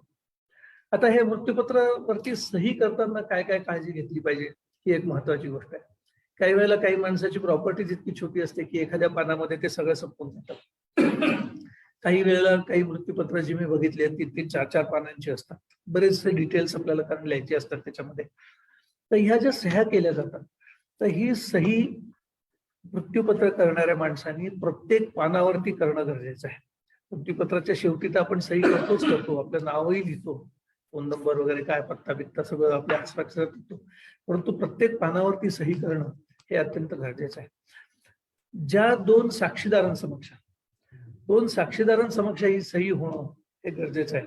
आता मी काय लिहिलेलं आहे हे त्या साक्षीदारांसमक्ष लिहिलं पाहिजे अशी जो कायद्यातली तरतूद नाही, कायद्याची रिक्वायरमेंट पण नाही, परंतु मी जे काही लिहिलेलं आहे त्याच्यावरती मी मानसिकदृष्ट्या शारीरिकदृष्ट्या योग्य असताना त्याच्यावरती मी सही केलेली आहे आणि या 2 साक्षीदारांसमक्ष सही केलेली आहे, हे खूप महत्वाचं असतं. आणि म्हणून त्या दोन साक्षीदारांसमक्ष सही करणं हे गरजेचं आहे. आता हे साक्षीदार कोण असावेत, खूप महत्वाचा मुद्दा आहे. जनरली आपण लक्षात घेऊ, आपण जर विचार करायला गेलो तर आता आज माझं वय साधारण 62 वय आहे. आता माझे साक्षीदार म्हणजे मी कोण, माझ्या विश्वासातले कोण, माझ्या वयाचीच मी माझे मित्र घेणार किंवा माझ्या आणखीन कोणी वडीलधारी असतील तर त्यांना साक्षीदार म्हणून घ्यावा. तर माझी कळकळीची विनंती आहे की असं करू नका. कारण मृत्यूपत्र केल्यानंतर तुम्ही किती वर्ष जगणार आहात हे तुम्हाला माहिती नाही. होऊ शकतं की आज मी मृत्यूपत्र 62व्या वर्षी करतो, 15-20 वर्षानंतर माझा मृत्यू झाला, होऊ शकतं. परंतु त्यावेळेला माझ्याबरोबर साक्षीदार म्हणून सही करणारे जिवंत आहेत का, हा महत्वाचा मुद्दा आहे. त्यामुळे मृत्यूपत्रावरती सही करताना जे तुम्ही साक्षीदार घेणार आहात तर ते तुमच्यापेक्षा कमी वयाचे, 15-1 वर्ष कमी वयाचे असतील, परंतु माहितीतले असतील. ज्या फॅमिलीवरती किंवा ज्या मित्राचा मित्रावरती विश्वास आहे, मुलगा कसा आहे काय आहे तुम्हाला माहिती आहे, तर तो मुलगा आता संज्ञान आहे, 22-25 वर्षाचा आहे. आज मी 60 वर्षाचा आहे. मी जेव्हा जाईन मृत्यूपत्राचं एक्झिक्युशनची वेळ येईल त्यावेळेला तो 40 वर्षाचा असेल, 50 वर्षाचा असेल, परंतु तो जिवंत असेल, हयात असेल. ही काळजी घेणं गरजेचं आहे. हे फार वेळेला होत नाही. आणि मग जेव्हा मृत्यूपत्र सिद्ध करण्याची वेळ येते त्यावेळेला ते दोन्ही साक्षीदार बिचारे हयात नसतात, तो मृत्यूपत्र करणाराही हयात नसतो. आणि मग एम्बिग्युइटीज आणि मग चॅलेंजेस आणि मग ते कोर्ट कचेऱ्या, मारामाऱ्या, भांडणं, या सगळ्यांना मग आपण ज्याला दार उघडून देतो असं ते काहीतरी होण्याची शक्यता असते. त्यामुळे शक्यतो मृत्यूपत्रावरती जे आपण साक्षीदार घेतो ते साक्षीदार आपल्यापेक्षा बऱ्याच कमी वयाचे. आता तुम्ही 40व्याच वर्षी मृत्यूपत्र केलं तर कमी वयाचं म्हणजे तरी तो 20-22 वर्षाचा असेल, संज्ञान असला पाहिजे. परंतु 50-60व्या वर्षी मृत्यूपत्र केलं, तुम्ही 25 वर्षाच्या माणसाला साक्षीदार घेतला तर मृत्यूपत्र एक्झिक्यूट करताना तो हयात असेल, आपण खात्री कोणाचीच देऊ शकत नाही, परंतु तो हयात असेल अशी आपण एक काळजी ही आपण घेतलेली आहे. दुसरी काळजी आपल्याला घ्यायची आहे की जे साक्षीदार आपण घेतो ते इंटरेस्टेड नसावेत. आता इंटरेस्टेड म्हणजे काय, त्या साक्षीदारांना समजा आपण काही मृत्यूपत्रामध्ये काही 4 गोष्टी दिलेल्या असतील तर उद्या चॅलेंज करणार काय म्हणेल की या साक्षीदारांनी याच्यावर दबाव आणून सगळं लिहून घेतलं आणि वर साक्षीदार म्हणून सही केली त्याच्यावरती, असं होण्याची शक्यता असते. त्यामुळे शक्यतो एखादा माणूस जो ह्या मृत्यूपत्राच्या संदर्भात इंटरेस्टेड नसेल, ज्याला मृत्यूपत्राच्या द्वारे त्याला तुम्ही काही दिलेलं नसेल, असा व्यक्ती हे 2 साक्षीदार म्हणून घेणं गरजेचं आहे. साक्षीदारांनी सुद्धा सही करताना एक छोटीशी टीप टाकणं की माझ्या समक्ष हे मृत्यूपत्र करणारे XYZ यांनी माझ्या समक्ष सही केलेली आहे आणि त्याच्या समक्ष मी आणि माझ्याबरोबरचे साक्षीदार यांनी सही केलेली आहे असं स्वहस्ताक्षरात लिहून त्याच्या खाली जर सही केली, त्याचप्रमाणे दुसऱ्या साक्षीदारांनी पण तशी सही केली तर अधिक उपयुक्त ठरतं. कारण चॅलेंज झालं मृत्यूपत्र तर चॅलेंज करताना माझ्यासारखा वकील एखादा विचारेल की बाबा रे तू लिहिलं का नाही, मग तुझ्या समक्ष त्यांनी सही केली आहे मग हे तुम्ही का नाही लिहिलं, हा प्रश्न त्यावेळेला विचारला जाऊ नये. म्हणून काळजी आधीच घेणं गरजेचं आहे. त्यामुळे ते सही करताना जर तशी छोटीशी नोंद त्या साक्षीदाराला घेता आली किंवा करायला लावली तर ते खूप उपयुक्त ठरणार आहे. नंतर आता वैद्यकीय जे मेडिकल प्रॅक्टिशनर्स आहेत, तुमचे फॅमिली डॉक्टर्स जे असतील, त्यांचं सर्टिफिकेट घेणं हे पण गरजेचं आहे, जेणेकरून तुम्ही मृत्यूपत्र करताना मेंटली साऊंड होतात, सारासार विचार करण्याची पातळी, कपॅसिटी तुमची होती हे त्याच्यातून दर्शवतात. बऱ्याच वेळेला मृत्यूपत्र ही आजारी माणसं करतात किंवा आता आजारी पडलेलं आहे, सिरियस काहीतरी आजार झालेला आहे, माझी शक्यता नाही राहिलेली, आता कधी जाईन मी मला माहित नाही, अशा परिस्थितीमध्ये मी आता हे मृत्यूपत्र करतोय. परंतु त्यावेळेला सुद्धा माझी मानसिक स्थिती चांगली होती, मी सारासार विचार करत होतो, माझ्या विचारांमध्ये सुस्पष्टता होती, हे कोणीतरी सांगणं हे गरजेचं आहे. आणि म्हणून आपल्या जे फॅमिली डॉक्टर्स असतात, ते फॅमिली डॉक्टर ही संस्था बरीचशी कमी होत चाललेली आहे, परंतु आपण ज्यांच्याकडे नेहमी ट्रीटमेंट घेतो, आपल्या जवळपासचे लोक जे आपल्याला ओळखतात किंवा ज्या डॉक्टरांना आपण चांगले ओळखतो, अशा डॉक्टरांना विनंती करून त्यांचं जर सर्टिफिकेट त्याला जोडलं तर हा पुढे जो विषय काही वेळेला होतो की मग त्याला बोलता येत नव्हतं, त्याला समजतही नव्हतं, त्याला जेवायला घालायला लागायचं, तो कसला मृत्यूपत्र करतो, असले काहीतरी ऑब्जेक्शन जे नंतर येण्याची शक्यता असते, असे ऑब्जेक्शन्स वेळेला हे मेडिकल सर्टिफिकेट हे खूप उपयोगी पडतं. त्यामुळे तसेच जर चॅलेंज झालं तर मग आपण डॉक्टरांची साक्ष घेऊन त्यांच्याकरवी हे कोर्टासमोर मांडू शकतो किंवा नाही. त्यावेळेला मी त्याला 4 प्रश्न विचारले होते, व्यवस्थित त्यांनी त्याला उत्तरं दिली, कोहरंट उत्तरं दिली, आजूबाजूच्या परिस्थितीचं त्यांना भान होतं, ते काय करतायत, मृत्यूपत्र करतायत, मृत्यूपत्रावरती सही करतायत याची मी पूर्ण खात्री करून मग माझ्या समक्ष त्यांनी सही केली. त्यामुळे त्यांची मेंटल कंडिशन, जरी ते आजारी असले, औषध उपचार चालू असले, तरी त्यांची मानसिक स्थिती आणि सारासार विचार करण्याची कपॅसिटी त्यांची त्यावेळेला होती, असं ते येऊन सांगतात. त्यामुळे हे 2 साक्षीदार आणि मेडिकल वैद्यकीय व्यावसायिकाचं सर्टिफिकेट त्या मृत्यूपत्रावर असणं हे अत्यंत आवश्यक आहे. मगाशी मी म्हटल्याप्रमाणे प्रत्येक पानावरती जर मृत्यूपत्र करणाऱ्यांनी दोन्ही साक्षीदारांनी जर सही केलेली असेल, तर उद्याला काही वेळेला ऑब्जेक्शन्स रेज होतात की हे मधलं पान बदललेलं आहे, या मधल्या पानावरचा टायपिंगचा आणि अक्षरावरचा फॉन्ट वेगळा आहे, त्याची पद्धत वेगळी आहे लिहिलेली वगैरे, असे ऑब्जेक्शन्स घेतले जातात. ते ऑब्जेक्शन्स आत्तापासूनच विचार करून ती रूल आउट करण्यासाठी म्हणून प्रत्येक पानावरती सही ही मृत्यूपत्र करणाऱ्यांनी आणि दोन्ही साक्षीदारांनी हे करणं हे अत्यंत गरजेचं आहे.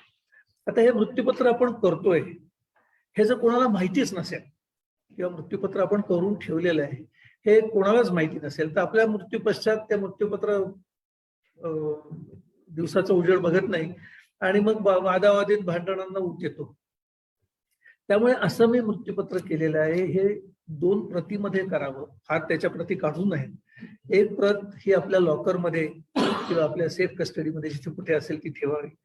दुसरी प्रत आपल्या विश्वासू माणसाकडे, ज्याचा इंटरेस्ट त्या मृत्यूपत्रामध्ये कुठेही आपण सांभाळलेला नाही, अशा एखाद्या माणसाकडे ठेवावी किंवा त्याला सांगावं की बाबा रे मी असं असं मृत्यूपत्र करून ठेवलेलं आहे. किंवा आपले वकील असतील त्यांच्या वकिलांकडे ते एक मृत्यूपत्राची सील करून कागद ठेवावं की उद्या सर जर माझा मृत्यू झाला तर मग हे मृत्यूपत्र आपण आमच्या नातेवाईकांना ते द्यावं. आपले जवळचे नातेवाईक, पत्नी असेल किंवा एखादा मुलगा असेल, त्याला सांगावं की बाबा रे मी मृत्यूपत्र काय केलं हे न सांगता किंवा ते सांगण्याची परिस्थिती नसेल तर ते करता ते असं मृत्यूपत्र करून ठेवलेले आहे आणि या वकील साहेबांकडे किंवा या माझ्या डॉक्टर मित्राकडे ते ठेवलेलं आहे हे सांगणं हे गरजेचं आहे. कारण त्याच्यानंतर ज्या वेळेला आपल्या प्रॉपर्टीच्या वाटण्या होण्याची वेळ येते किंवा आता प्रॉपर्टीच्या कोणी घ्यायच्या, कशा वापरायच्या, कशा त्याचा उपभोग घ्यायचा, कोणी घ्यायचा, असा जेव्हा प्रश्न निर्माण होतो त्यावेळेला मग ते मृत्यूपत्र बघणं, ते उघडणं आणि त्याच्याप्रमाणे व्यवस्था लावणं हे खूप सोयीचं जातं. आता हा व्यवस्था लावणं हा जो विषय आहे त्याच्यावरनं महत्वाचा विषय आहे की ह्या मृत्यूपत्रामध्ये ह्या मृत्यूपत्राचं एक्झिक्युटर व्यवस्थापक कोण असेल याची जर नोंद करता आली की माझा हा जवळचा मित्र हा XYZ हा ह्या मृत्यूपत्राचा व्यवस्थापक असेल, म्हणजे त्याला तुम्ही अधिकार देता की मृत्यूपत्रातल्या माझ्या इच्छेप्रमाणे माझ्या प्रॉपर्टी व्यवस्था तू लाव, माझ्या पश्चात तू ते सगळं कर, माझ्या इच्छेप्रमाणे सगळ्यांना सर्व गोष्टी मिळतायत की नाही, कोणावरती अन्याय होत नाहीये की नाही हे तू बघ, असं आपल्याला ते सूचित करायचं असतं. त्यामुळे त्याच्यामध्ये आपण एखाद्या व्यक्तीचं जर नाव लिहिलं, त्याचं रोल काय आहे या सर्व गोष्टींमध्ये हे जर सुस्पष्टपणे जर आपण मृत्यूपत्रामध्ये लिहू शकलो तर आपल्या पश्चात आपल्या सर्व कुटुंबियांना खूप सोपं जातं की त्या व्यक्तीला बोलवून आणणं की बाबा रे ह्या मृत्यूपत्रात लिहिल्याप्रमाणे तू तुझ्या इथे वाटण्या कर, आमची काही हरकत नाही, प्रत्येकाला प्रत्येकाचा हिस्सा मिळाला म्हणजे झालं. आता हे मृत्यूपत्र आपण का करतो? कारण आपल्या पश्चात लोकांना अडचणी येऊ नयेत म्हणून. बरीचशी कुटुंब अशी असतात की ज्याच्यामध्ये इतकं सलोख्याचं वातावरण असतं, मृत्यूपत्र करायची पण गरज नसते, खरंच गरज नसते आणि सगळेजण समजूतदार असतात, आपली मुलं समजूतदार असतात, आपल्या पत्नी समजूतदार असते, जवळचे नातेवाईक भाऊ असतील, काका असतील किंवा आणखीन त्यांचे पुतणे वगैरे असतील तेच समजूतदार असतात. त्यामुळे मृत्यूपत्र केलेलं नसेल तरी स्मूथली आपल्या प्रॉपर्टीचं ट्रान्झिशन आपल्या पश्चात होऊ शकतं. परंतु एखादा माणूस, काही वेळेला मनुष्य स्वभाव आहे, आतापर्यंत माझ्या हयातीमध्ये माझा मुलगा किंवा माझा नातेवाईक अतिशय चांगला वागतोय माझ्या बरोबर, परंतु असं होऊ शकतं की मी आजारी पडलेलो आहे, आता मृत्यूच्या दारामध्ये उभा आहे, त्यावेळेला त्याला काहीतरी वेगळी बुद्धी होईल आणि मग तो काहीतरी कारवाया करेल, सुरू करेल. बऱ्याच वेळेला ह्या गोष्टी आपल्याला सिरियल्समध्ये, सिनेमामध्ये बघायला मिळतात. प्रत्यक्ष आयुष्यामध्ये फार कमी वेळेला ह्या घटना घडतात, परंतु अशा घटना घडू शकतील ही कॉन्टिंजन्सी लक्षात घेऊन आपल्याला ते मृत्यूपत्र करायचं असतं. त्यामुळे हे मृत्यूपत्र मी केलंय, सगळी काळजी घेतली आहे, परंतु ते नीट एक्झिक्यूटच होऊ शकत नसेल तर तरी सुद्धा त्याचा उपयोग नाही. त्यामुळे मगाशी मी म्हटल्याप्रमाणे मृत्यूपत्र केल्यानंतर ते सब रजिस्ट्रारकडे जर नोंदवता आलं तर आणखीन ते जास्त ऑथेंटिक होतं, कारण ते नोंदवलेले असतं. नोंदवताना तुम्ही त्या सब रजिस्ट्रार साहेबांकडे गेलेले असता, मृत्यूपत्रावरती नोंदताना तुमचा फोटो त्याच्यावरती येतो, 2 साक्षीदार जे सह्या करतात त्यांचा फोटो त्याच्यावरती, आणखीन ऑथेंटिसिटी वाढत जाते त्याची. त्यामुळे जरी ती कायद्यातली तरतूद गरज नसली तरी सुद्धा ते मृत्यूपत्र हे रजिस्टर करणं हे अत्यंत आवश्यक आहे, जेणेकरून ते आपल्या पश्चात समजा वाद निर्माण झाले तर मग जे राईटफुल ओनर आहेत किंवा राईटफुल सक्सेसर आहेत ते मग त्या मृत्यूपत्राची सर्टिफाईड नक्कल आपल्या रजिस्ट्रारच्या ऑफिसमधून घेऊ शकतात आणि मग त्या पद्धतीने कोर्टामध्ये जाऊन ते चॅलेंज करू शकतात. त्यामुळे पुढची सगळी कोर्ट कारवाया, वादविवाद हे टाळायचे असतील तर आपण जन्मभर कष्ट केल्यानंतर जे काही थोडीफार पुंजी कमवलेली आहे किंवा मोठी प्रॉपर्टी कमवलेली आहे ती प्रॉपर्टी आपल्या पश्चात आपल्या जवळच्या व्यक्तींना, आपल्या प्रेमाच्या व्यक्तींना चांगली वापरता यावी, त्यांना त्याचा उपयोग कुठलीही अडचण, वादविवाद न करता, कोर्ट कचेऱ्या न करता वापरता यावी, ह्या चांगल्या भावनेतून हे मृत्यूपत्र करणं हे अत्यंत गरजेचं आहे.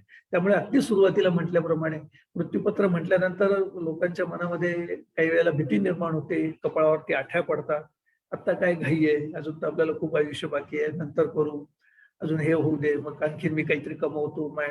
तसं नाही, मृत्यूपत्र करायचं एकदा मनात विचार झाला तर तो लवकरात लवकर ॲज अर्ली ॲज पॉसिबल तो तुम्ही करा. त्याच्यामध्ये चालढकल करू नका, हलगर्जीपणा करू नका, आळशीपणा करू नका आणि ते लवकरात लवकर करा. कारण तुम्ही जसं तुमच्या आयुष्यामध्ये तुम्ही जिवंत असताना तुमच्या सिक्युरिटीसाठी म्हणून जशा काही 4 गोष्टी करत असतात त्याचप्रमाणे तुमच्या पश्चात तुमच्या जवळच्या नातेवाईकांच्या, रक्ताच्या नात्यातल्या लोकांच्या सिक्युरिटीसाठी म्हणून आपण हे मृत्यूपत्र करताय.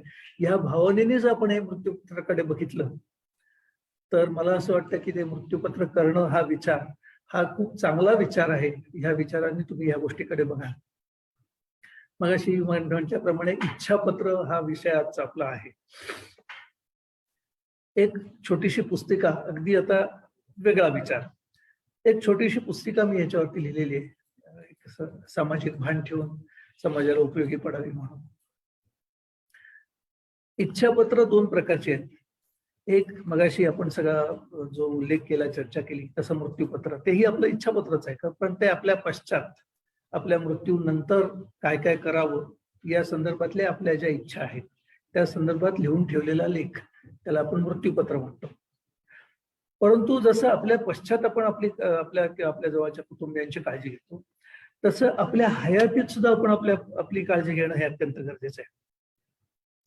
थोडासा अगदी वेगळा विषय आहे म्हणून मी थोडस त्याच्या विषयाचं थोडं आकलन व्हावं म्हणून एक उदाहरण देतो.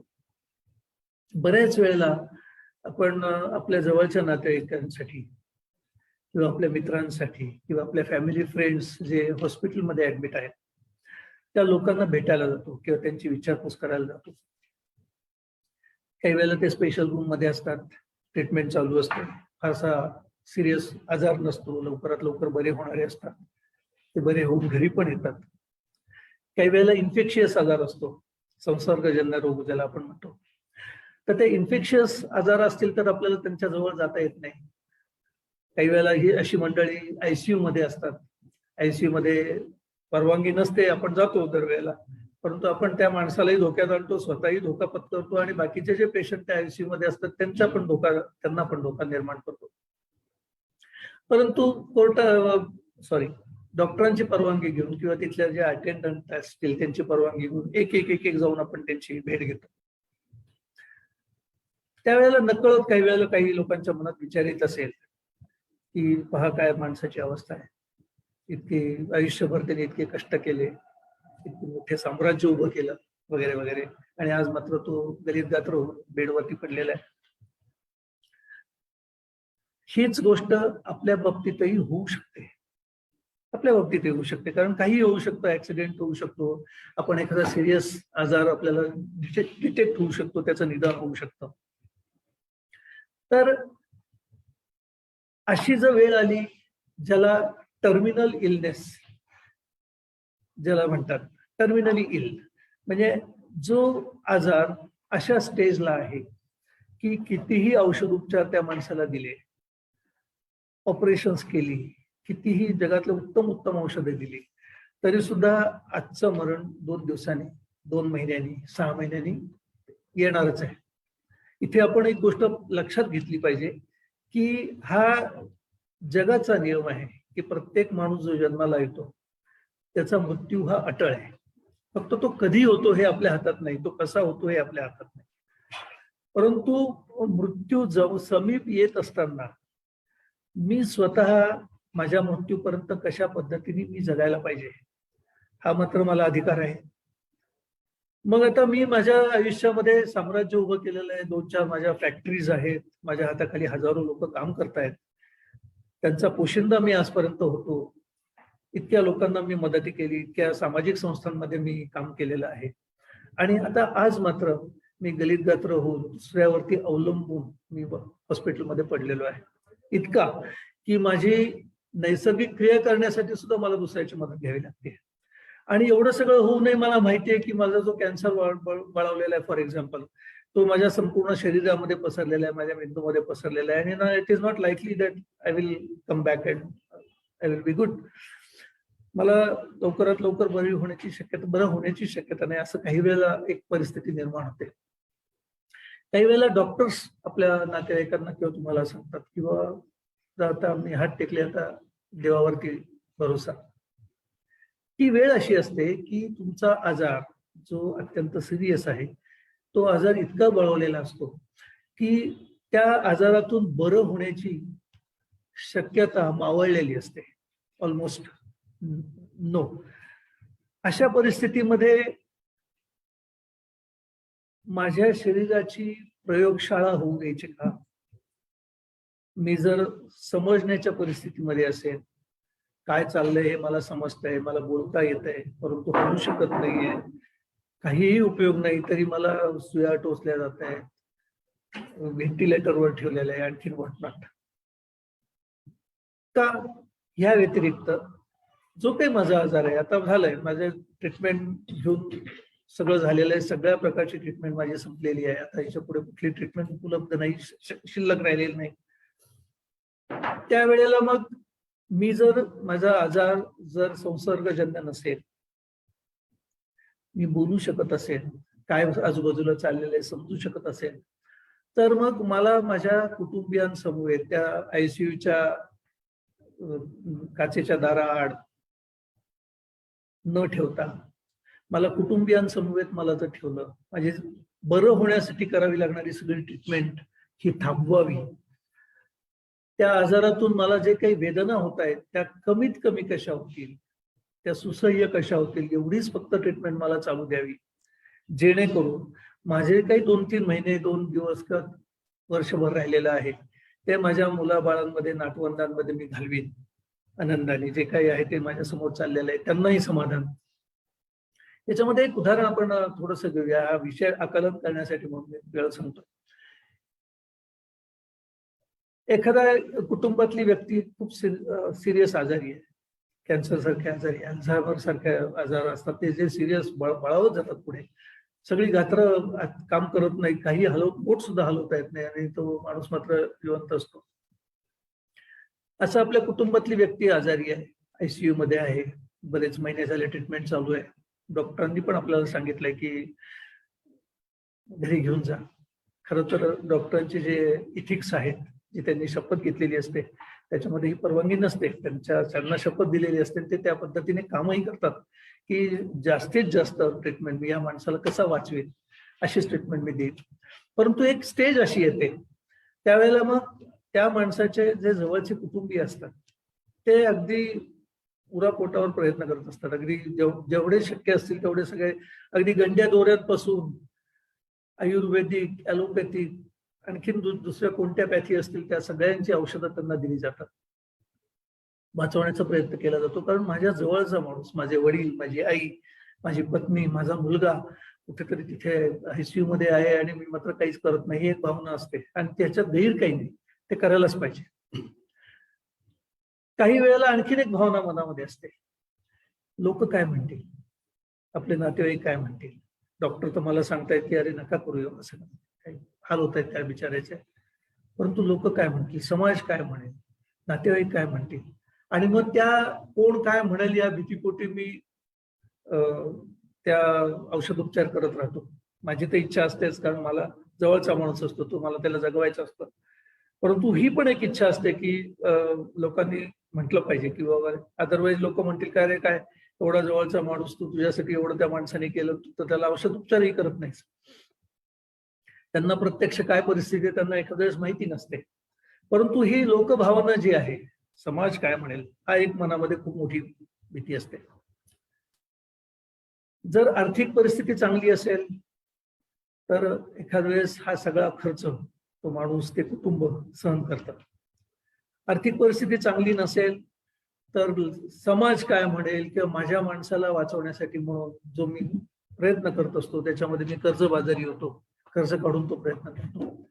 आणि एवढं सगळं करूनही शेवटी 4-6 महिन्यांनी का 2 दिवसांनी किंवा 4 दिवसांनी मग तो माणूस जाणारा असतो, तो जाणारच असतो, कारण तो रोग त्याचा जो विकोपाला गेलेला आहे तो बरा होणार नाहीये, तो बरा होणार नसतोच, फक्त आपण त्याचं मरण लांबवत असतो, तो तर जातोच.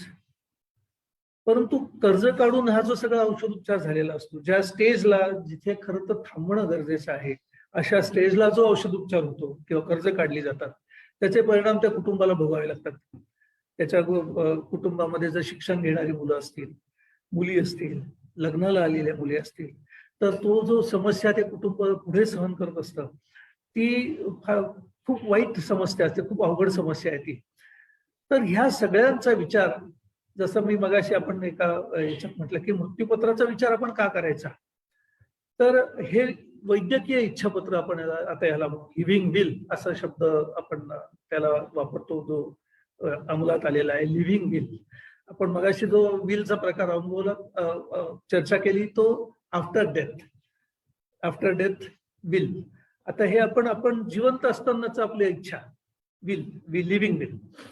तर मी जिवंत असताना मी जर धडधाकट असेल, मला आता काही आजार झालेला नसेल, किंवा एखादा आजार जो गंभीर स्वरूपाचा आहे, हल्ली वैद्यकीय टेक्नॉलॉजी इतकी प्रचंड पुढे गेलेली आहे की पूर्वी असाध्य असणारे रोग, असाध्य वाटणारे रोग आज साध्य झालेले आहेत.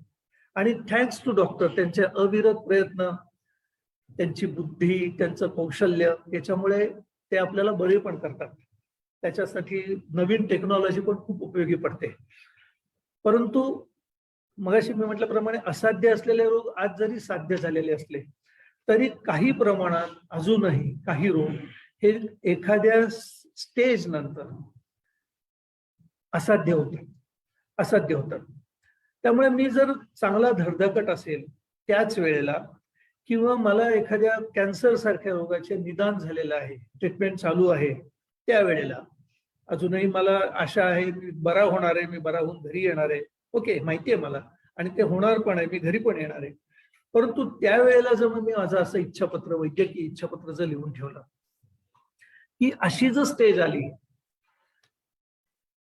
त्यातला मेसेज, त्यातली इच्छा ही अतिशय क्लिअर आहे की अशी जर स्टेज आली माझ्या आजाराची की त्या स्टेजला कितीही औषधोपचार झाले, ज्याला टर्मिनली इल, क्रिटिकली इल असा शब्द वापरला जातो, टर्मिनली इल, की आता कितीही औषध झाले, ऑपरेशन झाली तरी सुद्धा हा इसम या रोगातून बरा होणार नाही, अशी जर स्टेज माझ्या आजाराची आली आणि मग मी जर गलितगात्र होऊन पडलो, आणि त्यावेळेला मी बोलण्याच्या परिस्थितीमध्ये, समजून घेण्याच्या परिस्थितीमध्ये, किंवा माझा ब्रेन डेड झालेला आहे किंवा वगैरे वगैरे अशा परिस्थितीत, आणि मला जर संसर्गजन्य रोग नसेल, तर मग त्यावेळेला मला बरे करणारे सगळे औषधोपचार, जसे की आता लेझर ट्रीटमेंट्स आहे किंवा केमिकल ट्रीटमेंट दिली जातात कॅन्सर सारख्या याच्यामध्ये, तर असे सगळे औषधोपचार थांबवावेत.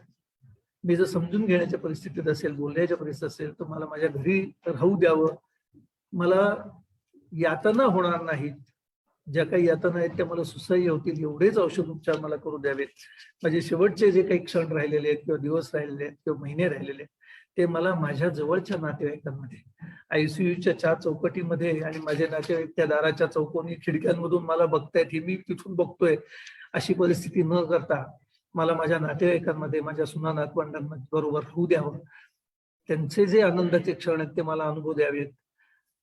मी इथे जिवंत आहे, माझी शुश्रूषा करण्याची त्यांना संधी मिळते घरी, ह्या अनुभव त्यांना, आनंद त्यांना मिळू द्यावा, अशा स्वरूपाची इच्छा जर आपण लिहून ठेवता आली, म्हणजे वैद्यकीय इच्छापत्र हे असं फक्त प्युअरली, हे फक्त मला ट्रीटमेंटच्या संदर्भातलं इच्छापत्र आहे, जे मी जिवंतपणे माझी इच्छा, ज्याला डू नॉट रेसिसिटेट DNR असं उल्लेख केला जातो. अनेक देशांमध्ये हा DNRचा कायदा अस्तित्वात आहे. भारतामध्ये हा DNRचा कायदा अस्तित्वात नाही. तशी कुठलीही न्यायप्रणाली आपल्याला परवानगी देत नाही की आता मला शांतपणे मरू द्या, इच्छामरण मला घेऊ द्या, त्याला परवानगी नाही. परंतु माझ्यावरती मला ट्रीटमेंट काय दिली जावी आणि त्या पर्टिक्युलर स्टेजवर काय व्हावं हे व्यक्त करण्याची, त्याप्रमाणे मला माझी ट्रीटमेंट मिळण्याची, हा तर माझा कॉन्स्टिट्युशनल राईट आहे. इट्स ऑनॉटॉमी. मला काय करायचंय, माझ्याबद्दल मला काय म्हणायचंय हे मी म्हणू शकतो, आणि त्याप्रमाणे ते पाळण्याचं बंधन मग डॉक्टरांवर आणि इतर लोकांवरती जे आपली काळजी घेत असतात त्यांच्यावरती पण येऊ शकतं, जर ते योग्य पद्धतीने केलेलं असेल तर. या संदर्भात मी पुस्तिका मध्यंतरी 1-2 वर्षापूर्वी लिहिलेली आहे, ती सगळीकडे उपलब्ध आहे. ते कसं करायचं, कारण पहिला प्रश्न मनात निर्माण होतो, जसं मृत्यूपत्राच्या बद्दल निर्माण होतो, किंवा मी मरणार आहे की काय एवढ्या जवळपास, तुम्हाला काय वाटतं, हे जे मनात येतं, तसं वैद्यकीय इच्छापत्राच्या संदर्भामध्ये पहिला प्रश्न निर्माण होतो की मी जर असं इच्छापत्र लिहून ठेवलं तर मग मी आजारी असताना त्याचा गैरउपयोग करण्याची शक्यता आहे. माझे नातेवाईक किंवा माझी जवळची व्यक्ती, आज माझी परिस्थिती वाईट आहे तरी मी आजारी असल्यानंतर तर मग ते माझं औषध उपचार थांबवून टाकतील कारण मीच इच्छा व्यक्त केली, असं काहीतरी होण्याची शक्यता आहे. असं मनात आल्यानंतर हे इच्छापत्र करायचं की नाही करायचं, हा एक महत्वाचा मुद्दा एखाद्याच्या मनात निर्माण होऊ शकतो.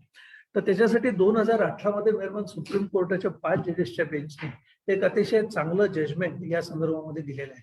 त्याच्यामध्ये आतापर्यंत ज्या नर्स होत्या शामबाग त्यांची आणि आणखीन बरीच केसेस ज्याच्यामध्ये मरणाची इच्छा व्यक्त केलेली होती, कोर्टाकडनं परवानग्या मागितलेल्या होत्या, परंतु कोर्टाने, हायकोर्टाने किंवा सुप्रीम कोर्टाने त्या दिलेल्या नव्हत्या, अशा स्वरूपाचा मुद्दा हा मेहरबान सुप्रीम कोर्टापुढे आला आणि त्यांनी एक अतिशय सुंदर जजमेंट या संदर्भामध्ये दिलेला आहे. लिव्हिंग विलच्या संदर्भामध्ये, वैद्यकीय इच्छापत्राच्या संदर्भामध्ये.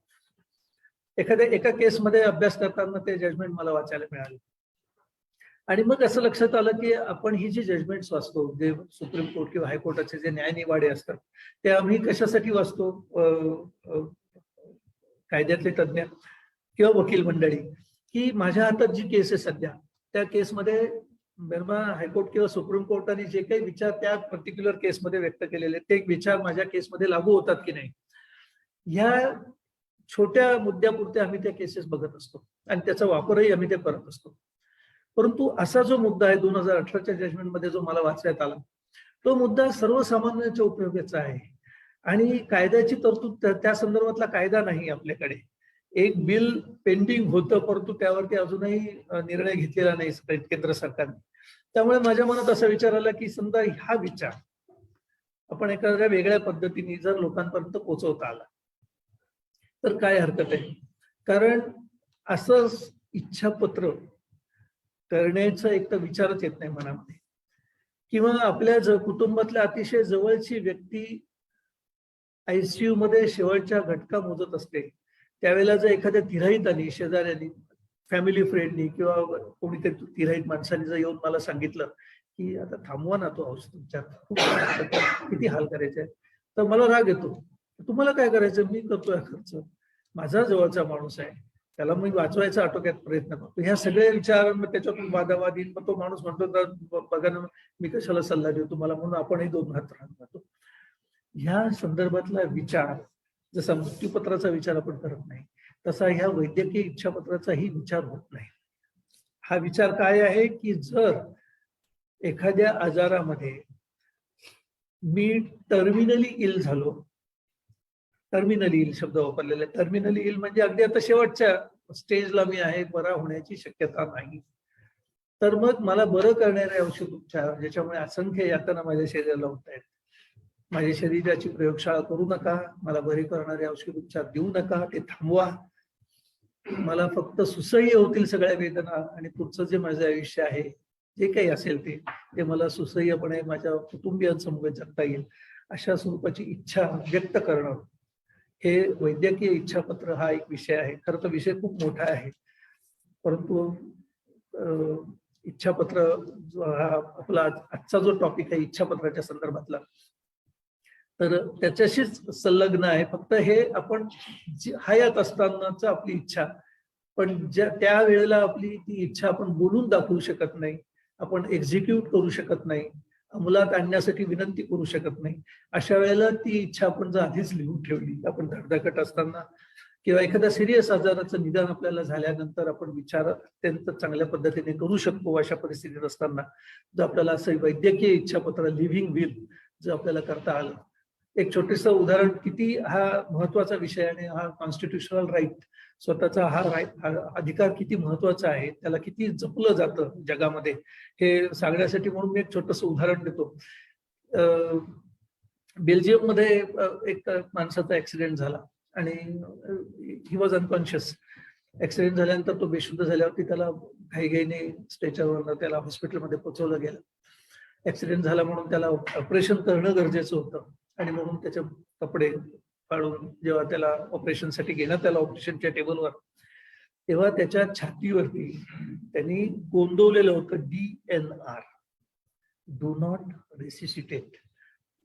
अशी परिस्थिती जर माझ्यावरती आली तर मला बरं करण्यासाठी, मला शुद्धीवर आणण्यासाठी, मला ब्रेनडेड असेल तर तो प्रयत्न करू नका.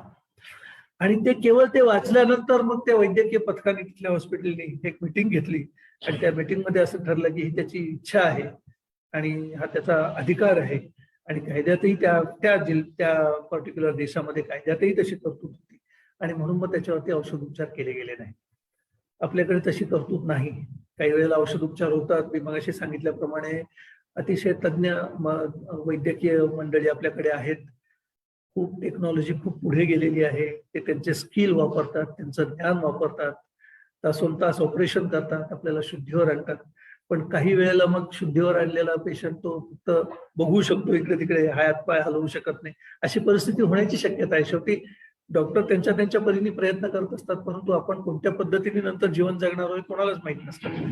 त्यामुळे अशी परिस्थिती जर काही ओढवली तर मग माझ्यावरचे औषधोपचार बरे होण्यासाठी ते थांबवा आणि ज्या काही परिस्थितीत मी असेल अशा स्वरूपाचं एक वैद्यकीय इच्छापत्र आपल्याला करता येतं. जे शंका मनामध्ये येतात त्या शंकाचं निरसन होण्यासाठी म्हणून ते वैद्यकीय इच्छापत्र आपल्याला नोंदवता येतं. एक तर नोटरी करता येईल, नोटरी पब्लिक यांच्या पुढे ते नोंदवता येईल, किंवा नाशिक जिल्ह्यापुरतं जर बोलायचं झालं तर मी डिस्ट्रिक्ट जज साहेबांना विनंती केली होती की असं हे अशी जजमेंट आलेलं आहे आणि माझी पुस्तिका मी अशी लिहिलेली आहे, तर अशा स्वरूपाचं जर वैद्यकीय इच्छापत्र कोणाला करायचं असेल तर कुठल्या तरी जज साहेबांना आपण पॉवर्स द्याव्यात, अधिकार द्यावेत तसे. आणि त्याप्रमाणे आपले नाशिकमध्ये एका ज्युडिशियल मॅजिस्ट्रेट साहेबांना अशा पॉवर्स दिलेल्या आहेत. त्यांच्या पुढे जाऊन आपल्याला हे वैद्यकीय इच्छापत्र 2 साक्षीदारांसमक्ष आपल्याला सही करता येते. मग त्याच्यात बऱ्याच टेक्निकल गोष्टी सुप्रीम कोर्टाने घातलेल्या आहेत की हे वैद्यकीय इच्छापत्राची एक कॉपी मग त्या कोर्टाकडे असेल, त्या कोर्टाचं जे ऍडमिनिस्ट्रेटिव्ह डिपार्टमेंट आहे त्यांच्याकडे असेल, एक कॉपी मग आपल्या डॉक्टरांकडे असावी. आपल्याला जर एक ऍडमिट करायची वेळ आली तर त्या ऍडमिट करताना ऍडमिट फॉर्मवरती आपल्याला लिहिता येतं की मी असं वैद्यकीय इच्छापत्र लिहिलेलं आहे. आपल्याकडे एखादी एक्स्ट्रा कॉपी असेल तर त्या फॉर्म बरोबर आपल्याला जोडता येते, जेणेकरून अशी जर वेळ आली, आपल्याला जी भीती असते मनामध्ये की अशा परिस्थितीमध्ये मी गलत यात्रा अवस्थेत पडलेलो असताना हॉस्पिटलमध्ये माझे जवळचे किंवा लांबचे नातेवाईक त्याचा गैरफायदा घेऊ नये आणि त्यांनी औषधोपचार थांबवू नये, ही भीती ओव्हररूल करण्यासाठी, घालवून टाकण्यासाठी म्हणून ह्या संरक्षक बाबी या सुप्रीम कोर्टाने सुचवलेल्या आहेत. त्याप्रमाणे तुम्हाला वैद्यकीय इच्छापत्र नोंदवता येतं.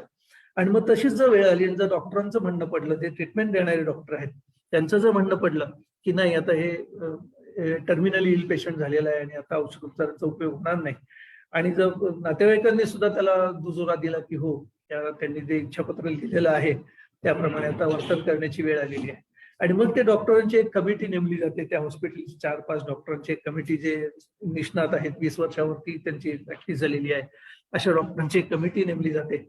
मग ती कमिटी स्वतः येऊन त्या पेशंटची तपासणी करतात. आतापर्यंत दिला गेलेला औषधोपचार काय आहे, याच्या पुढे औषधोपचार दिला तरी ते बरे होणार आहेत की नाही याचा ते अहवाल तयार करतात.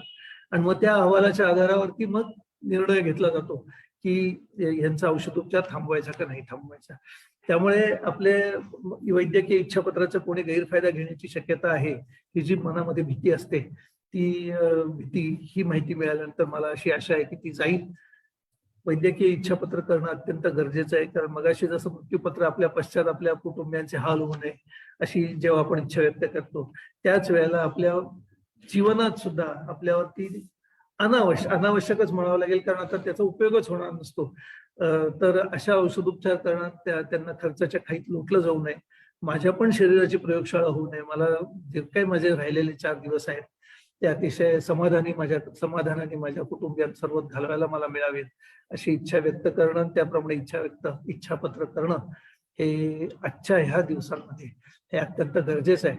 त्यामुळे मला असं वाटतं की ही दोन्ही इच्छापत्र ही करण्यासाठी शांतपणे आणि गंभीरपणे विचार करणं आणि त्याप्रमाणे अंमलात आणणं हे आता ही काळाची गरज आहे. त्याच्यामध्ये फायदा आहे आपल्या लोकांना मृत्यूपत्राच्या द्वारे जर काही इच्छा व्यक्त केलेली असेल तर त्यांची पुढची होणारी फरफट, कोर्ट कचेऱ्या, खर्च, मानसिक ताण हा त्यांना होत नाही.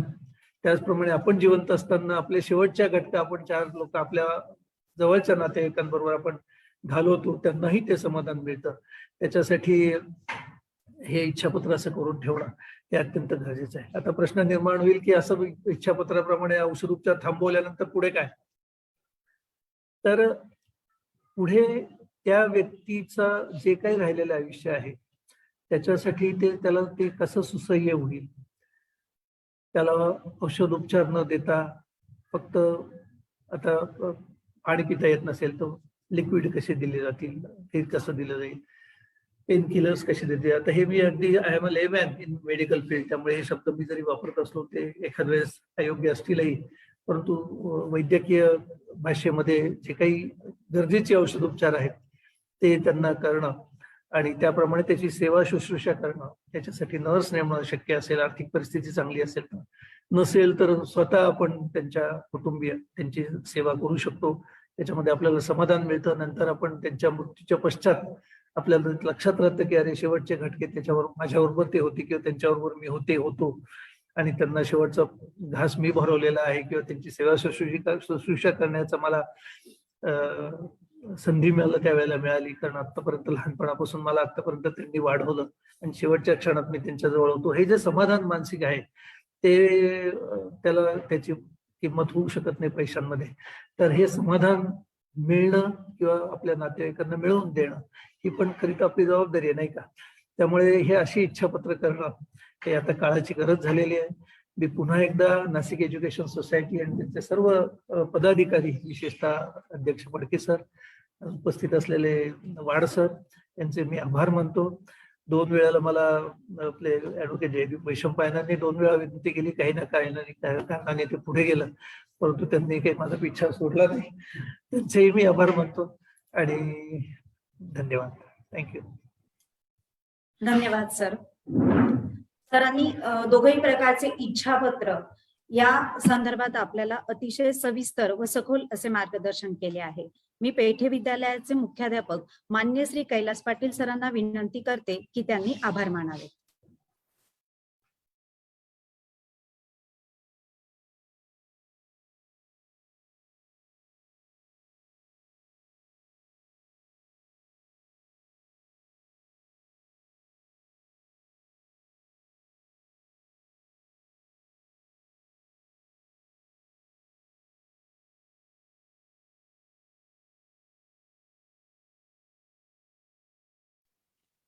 येतोच ना. नाशिक एज्युकेशन सोसायटी आणि पेठे विद्यालयाच्या शतक महोत्सव निमित्त आयोजित केलेल्या आभासी व्याख्यानमाले प्रसंगी उपस्थित असलेले सर्व श्रोतृवर्गांना माझा आदरपूर्वक नमस्कार.